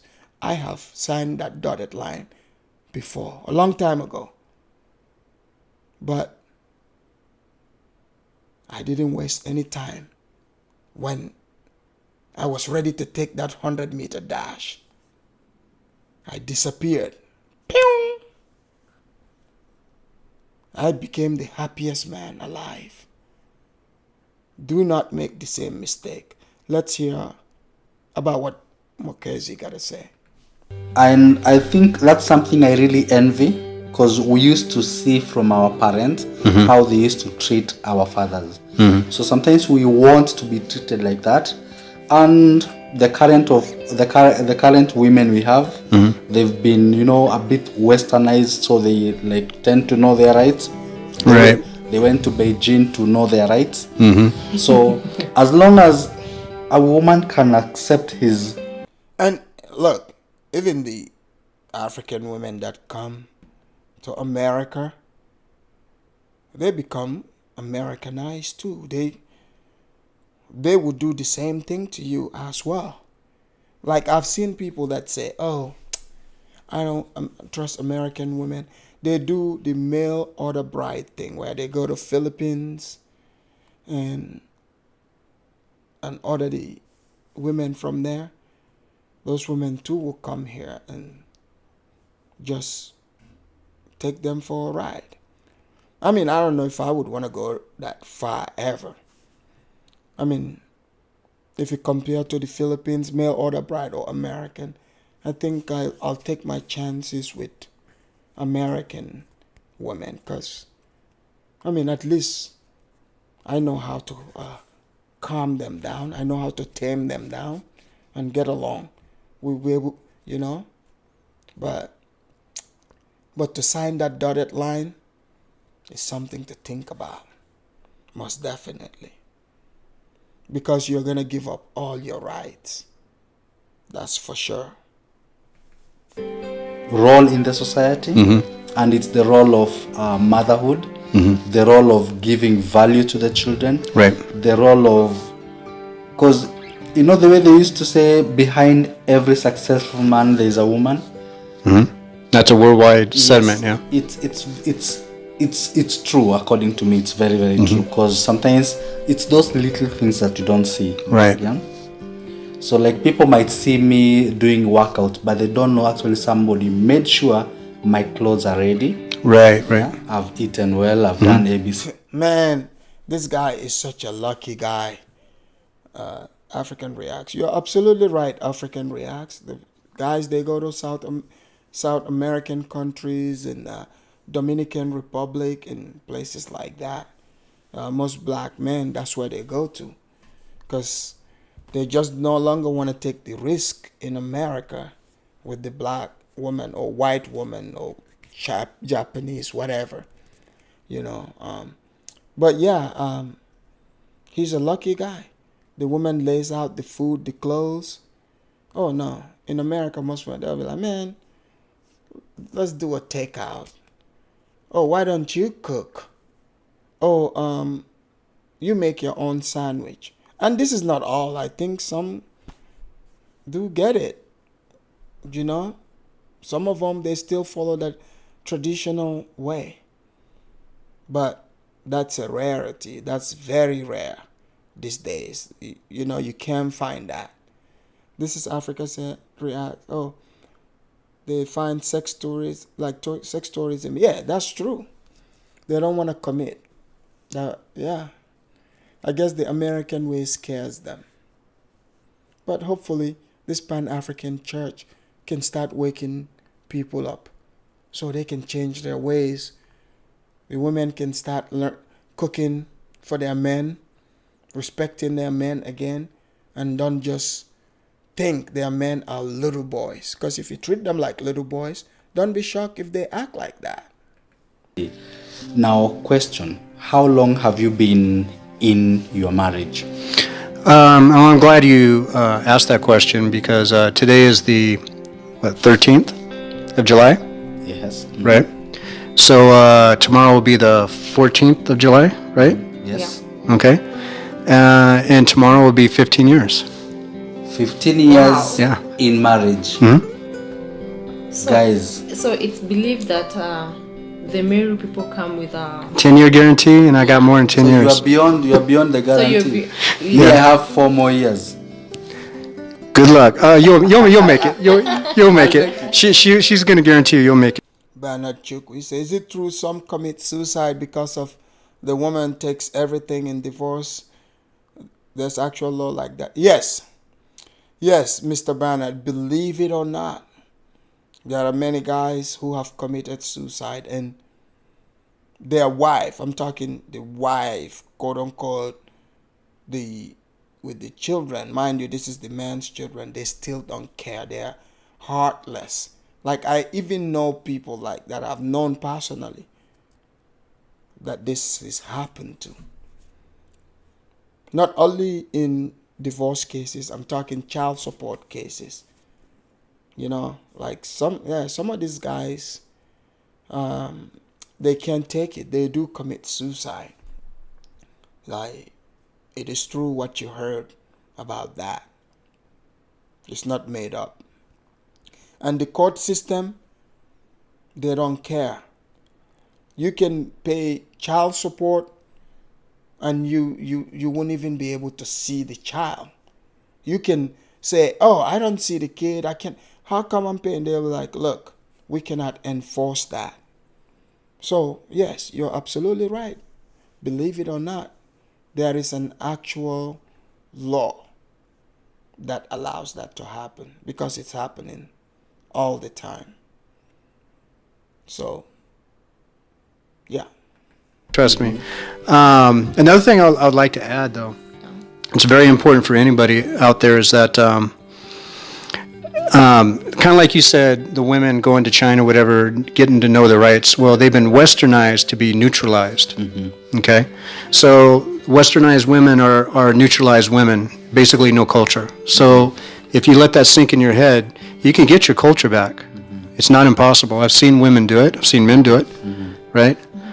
But here's what I really want to say to add to that, is that when you're married, don't pick up the Western mindset that your children are more important than your spouse because you didn't marry your children. Your children are going to be your legacy. They're more important because you have to take care of them. They can't take care of themselves. They're a legacy of you, right? He's absolutely right. Because you, the parents, the mother and father, you guys come first. Because you guys were with each other before the child, came along. So, but in the West, what they promote, they try to make it seem like the child is more important than the parent.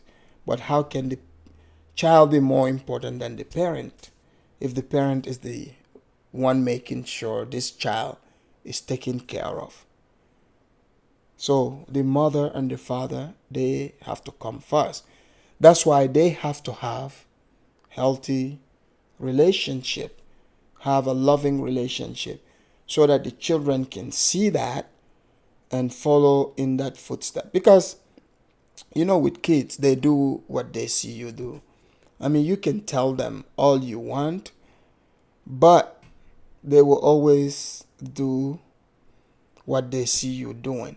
If you tell your kids, hey, go read books, it's good to read books, but you're sitting over there watching TV, guess what? They're not going to take the book reading serious, because they're going to see that, hey, you yourself, you don't value reading. You value, watching TV. So that's what they will do. If kids, like I said, they learn. They see the way the father or the mother treats the father, guess what? That's what they are going to do. And they would develop resentment. And if you notice, most people even, like when in America, that blows my mind, like the anger they have towards their parents. And someday you're like, man, what's going on? Their parents have given them everything materially. But the spiritual aspect, that's where it's missing. Where they have this hidden anger towards their parents. And people just walk around pretending to love one another, when in fact what they should do is forgive their parent and say, hey, I want to forgive you for resenting you in my heart. Because a lot of kids have anger towards their parents, and their parents are not even aware of it. I think most do, but they pretend not to know. Who's going to be left behind when your children are 18 and they go off on their own? It's the husband, it's the wife. So the husband has to love the wife more than anybody, and the wife has to love the husband more than anybody, more than their children. In the West, it's who cares about the father, who cares about the mother, mostly the father. The children are more important than the parents. They're not. They need to be number two. They're number one in responsibility because they can't take care of themselves. So if you put that in your mind, you'll totally block out Western influence in that area. So, what other questions? I would love to ask this. You knew you're coming today, and you knew that you're going to land in Kenya, and there is that one precious meal that your wife prepared to you when you just came to Kenya. So, which meal was that? Ugali. the staple food, ugali. Yeah. No, but pili pili, rice and pili pili. Rice and pili pili. Yeah. Which I know it's kind of strange, but yeah, I'm wondering. I just pili pili, is that the little I don't know, it's kind of like short noodles, if I'm not mistaken. If I don't know, you can describe it for me in the comment section. But I think I've actually had that, at a Kenyan party before. I mean, like the Kenyans, they can throw parties for real. They would get down, a lot of food, dancing. I mean, they know how to party, that's for sure. because it's me. I love vegetables mixed with anything. If they're just a little spicy, I'll take that pili pili and just mix it with pretty much anything. But I really love it with rice. So, yeah, that's pretty much my favorite food. Other than that, she'll cook up anything. Mokimo, nyama choma. Oh, you know mokimo? Oh yeah, Wow. yeah. I wish I prepared you mokimo. Oh, And the Meru one. Oh, there's a Meru one. Yeah, you know we have Kikuyu. Meru mokimo, Kikuyu, Mhm. we We have have a Taita. Taita Mokimo. And a Taita, okay. That's why we call Kimanga. So we have Nigerian Jollof, Liberian Jollof, we have Ghana Jollof, and now we have all these different Mokimos. Mokimos Yeah. in Kenya, yes. You left out the Gambian one. We call that Benachin. That's the original one. It would put all these quote unquote all these fake ones that copied from Gambia. It would put all of them to shame. If you eat Gambian jollof, you won't even look at Nigerian jollof or Ghanaian jollof or all these jollofs you're mentioning. Try the Gambian one. It's called Benachin. You would always want to try it again. It's pretty good. I know. I Sawa think sawa. The giraffe thing. Oh, and the pepper, is that like the tiny, the skinny, it looks like the skinny cayenne peppers, like the Thailand peppers. I think that's the one you guys are talking about. Yeah, this is Africa. You gotta try the Gambian Benachin. It would completely change your mind. Maybe if it's rice and meat in it, maybe the chicken or maybe beef, it's not the pilau or the biryani here in Kenya. Yeah. Okay. Well, see, I'm still learning about Kenya, and I've been doing this for 15 years, so you can always learn something.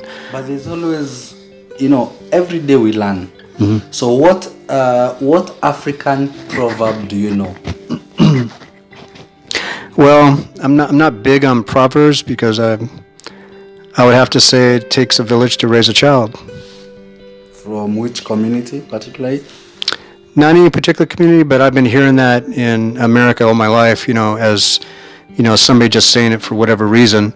But later, you find out that it is actually an African proverb. Yeah, it's more African. Yeah. Because in Africa we have proverbs from different places. Right.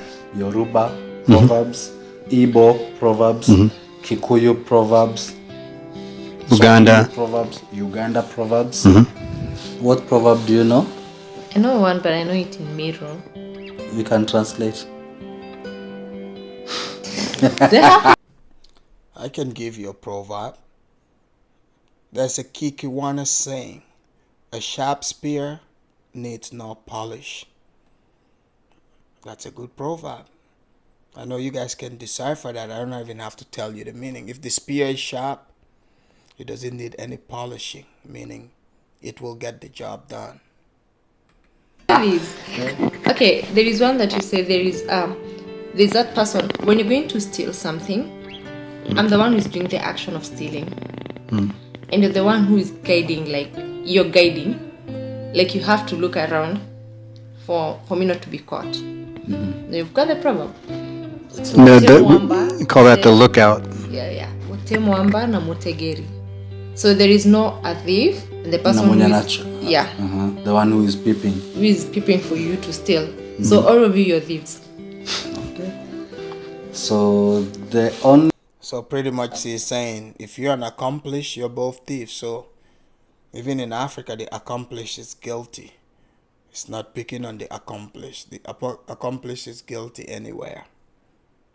The proverb I know, there is a Swahili proverb. I'll try to translate it into English, into the nearest English that you can. A child can play with the mother's breast, but never with the father's testicles. And why is that a proverb? I got to ask first, why is that a proverb? Because it is a proverb, as in. Remember, I said. I can see the bull analogy, like cattle, but.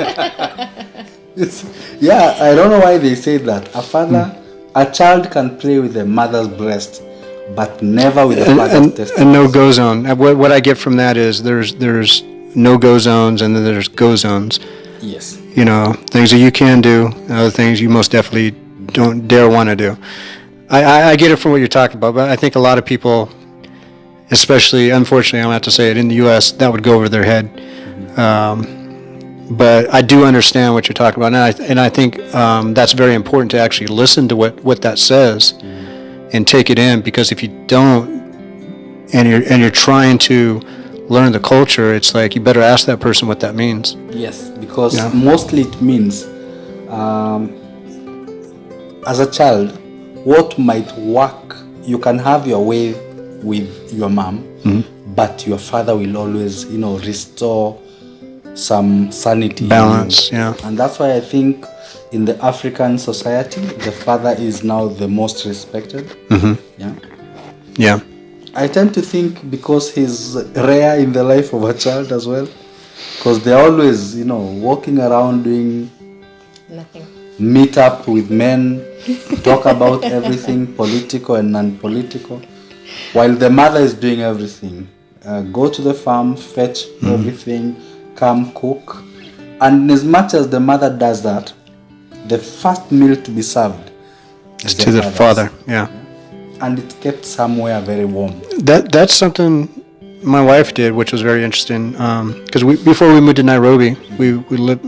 She's from Nanyuki, so I remember I would walk out with a Kikuyu gentleman that helped raise her for a few years. Him and his wife raised her and her brothers. So I walked with him like all day for like 8 hours to meet people in the community, and when I got home, my wife already had dinner made, and usually we'd have dinner like around 6. I got back around 8, and I was like, "Why didn't you eat?" She's like, "Well, this is our tradition. The wife never eats before the husband comes home." So, as much as I tried to convince her, I wasn't trying to change her or anything like that.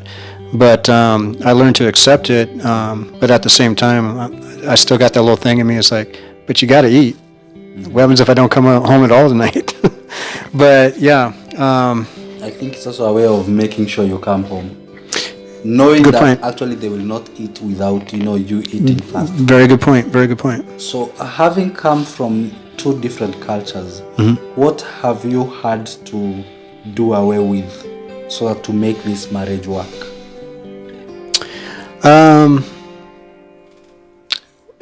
I had to do away with some family members, for sure.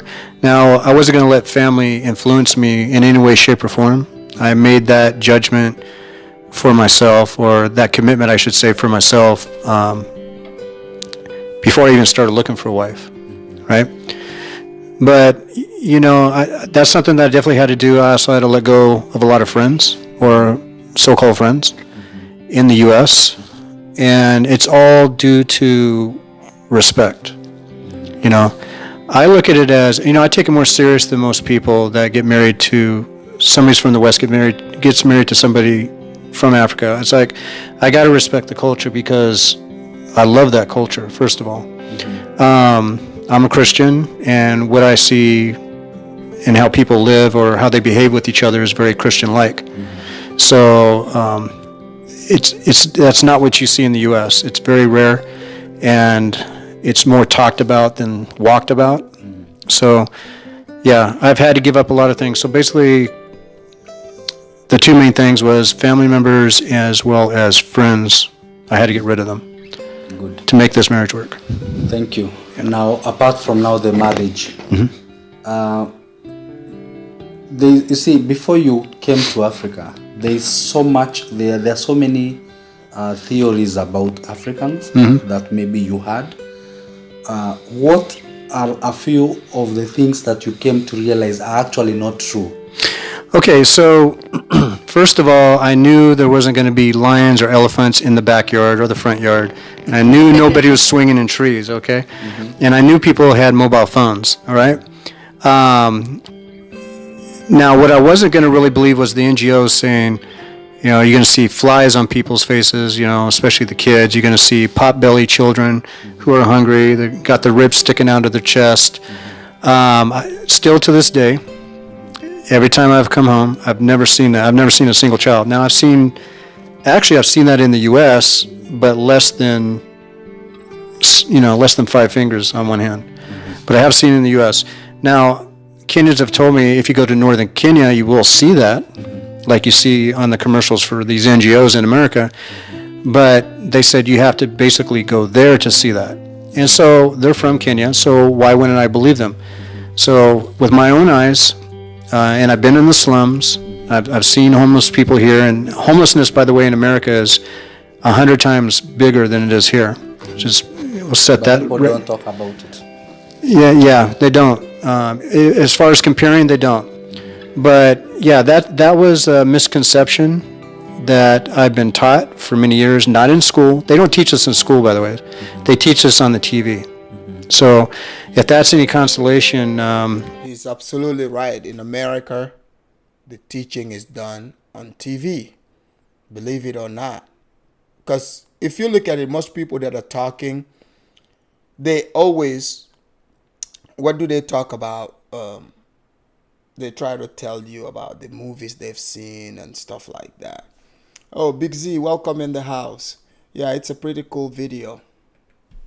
Parents here in Africa, anywhere in Africa, if there's a TV program that's from the West and it has a bad influence to it, a bad connotation to it, I would have your kids stop watching it immediately, because that is basically how I got my idea about Africa, is the television, and I was never corrected about it. Okay, but coming here, just seeing for myself, I haven't seen it yet, and so if I see it, then I'll say, okay, there's the first time I've seen it.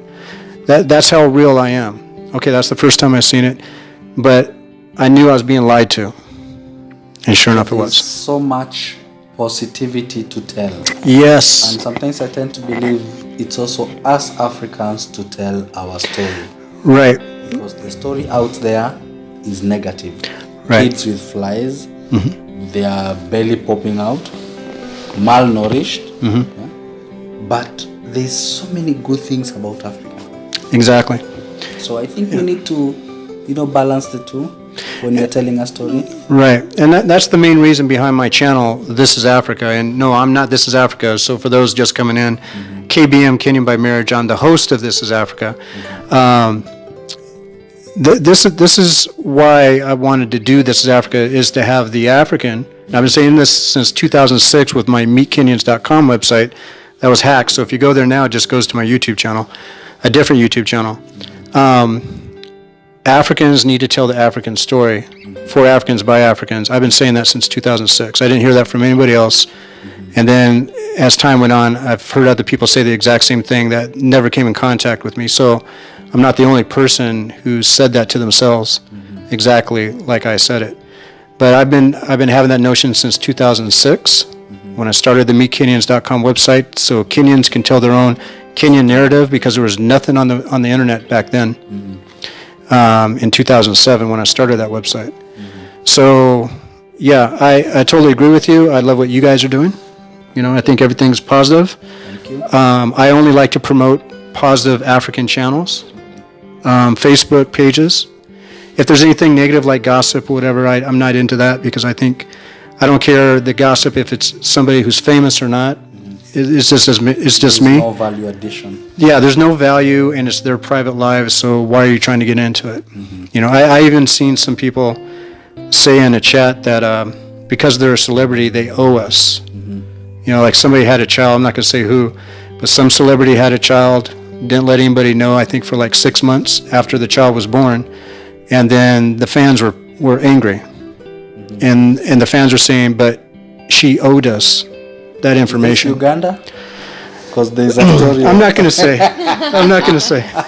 Okay, maybe I spoke too soon. Anyway. But you see where I'm coming from. I don't want to promote even African content creators, promoting the continuation of negativity. Now, if you're reporting the news and it's actually news, well, the news needs to be reported, but we need more channels to report the positivity. We have African Traveler. We have the Niger Boy. We have Arena TL. We have Queen Dial, right? We have OC the Born Child, Mr. Muzunguzi, right? You guys, I mean, the names go on. Yeah, Miss Dosha. So many people. Miss Trudy. Sizzle's Diaries. Yeah. The Kumba guy in Zambia. I want to say everybody's name, but we got to get through this. But it might get to 6 hours when you start mentioning name by name. Right. Because I think every country is represented.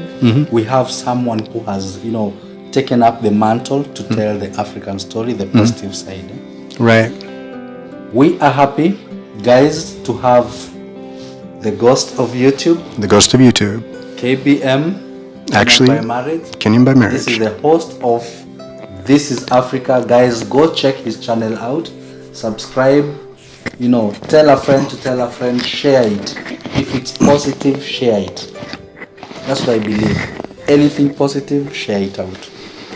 I like to say one thing that's very important to the American YouTubers coming to Africa, and you know who you are, or the ones thinking about it. When you learn a little bit about Africa and you come here and you have the intention of promoting Africa, don't pull out your camera on your very first day and then all of a sudden claim you're an expert, because I know exactly. There's been plenty of those. I hope they are listening to this, because we do know, if you know what you're talking about or not. What type of individual that person is, and that person always comes with problems, always. Africa is not looking for more negativity to come in, okay? If you're here for nefarious reasons, mainly coming from the States, because I'm going to have to just call it out, don't come here. We don't want you here. And yes, I'm saying we don't want you here. Yes, exactly. Okay? We don't want the... Stop you right on your tracks. Right. We don't want the sex tourists here. We don't want the drug pushers here. We don't like the violent people coming here. We don't like the people that come here who think that they can invoke racism because they're racist and try to get Africans to be racist like them. We don't have time for that. That's not the African way. Everybody's here is judged by their character and not by their color. Okay? It's all about the merit. Now, if judging somebody by their character is too much hard work for you, and you want to go the color route because it's easy, we don't want you here. Okay? If you want to come here and have a great time, promote Africa, or move here, follow other people who have come here in the past who've gotten along with the locals, because, like they say, what's that saying in Rome? When you go to Rome, do what the Romans do. Exactly. That's all you got to do. Just do what Africans do, and you'll have no problem. You won't be ostracized or anything like that. So, but other than that, I love Africa. I love all you guys. I really do, and I'm proud to be here today. I'm proud to be back home. I really am. Wow. So guys, we are happy. Do you have another question, or we wrap it up? Basically what I can say is I'm happy to host you here. Thank you. I'm so happy. I'm so thankful for the support you gave us when we started the Mokazi's Witness. That's the Mokazi's channel. You are always there on our live. You always made it for us. Yes. You never saw us like small YouTuber or beginners or anything. The support you gave us and how you carried us, and you tried telling people to subscribe and watch our channel and join our live stream. That's a positive thing that I can say. I'm so thankful. And now coming back to my channel now, like me, not Mwakazi, like now me, Pauline, and supporting me also was something that I felt so honored. Now hosting you for the very first time, when you joined our live stream with Kindayo, I was so happy, I was so excited, and I was like, oh my God, if you did it for Mwakazi, and now you've extended that appreciation to me, I just felt so honored, and I'm so thankful. And anytime you come to Africa, before you get home, kindly please, this is home for you. Yes. And just feel at home anytime. Thank you. Any day. Thank you. Asante sana. Karibu sana. So I want to say one more thing before we do that, because I don't want to forget this, gentleman. This is Africa. Anthony Mbukwa, you're doing a great job. I love your content. Keep doing it. Yes, you had it. This is Africa, the Kenyan version. We call it the Muranga version. Anthony Mbogwa, you're doing a good job. Yeah. Anybody who is showcasing, the Kenyan story.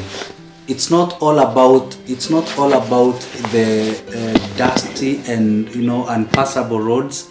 It's not all about the forest and and the children who are dying of malaria and all that.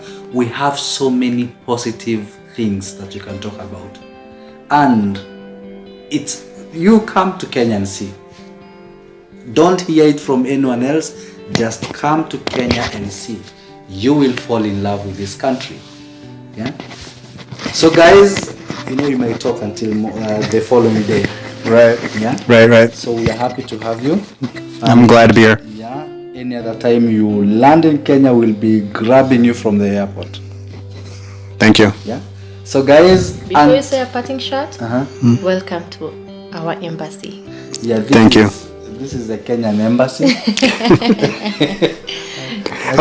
Everybody, you know you're at the Makwazi's when you see these CDs on the wall. You know you're at the Makwazi's place, right? Okay. So thank you so much. Until the next one, bye-bye from us. Bye. Ciao. People, wasn't that beautiful? Great interview, great insight, and this is what it's all about. People visit and you come back or send the video to the Afridamos channel, so we feature it here so we can see how people are doing back in Africa. So for those who are saying, oh, Afridamos, you're only talking negative stuff, this is a positive thing, positive message. I only show the videos that are taken and put out here, and we analyze it. And this is Africa. Thank you for making, this happen, and with all the great words you've shared. We clearly see that the Kenyans there, they love you very much, and you love them back, and that's how it's supposed to be. It's not about race, it's about character. When you love people, they would love you back, no matter what. So let's keep it that way. This has been the Afridamos Report. Thank you for staying around and, watching the entire documentary interview with me. Now we're going to wrap it up. I hope you have a wonderful Sunday. Make sure you like, share, and tell people about the videos. Oh, somebody told me they just come to my channel to give me the thumbs down. It don't matter. Those people are important too. So that brings us to the end of today's show. I hope you enjoyed the Afridamos Report, and we will see you next time.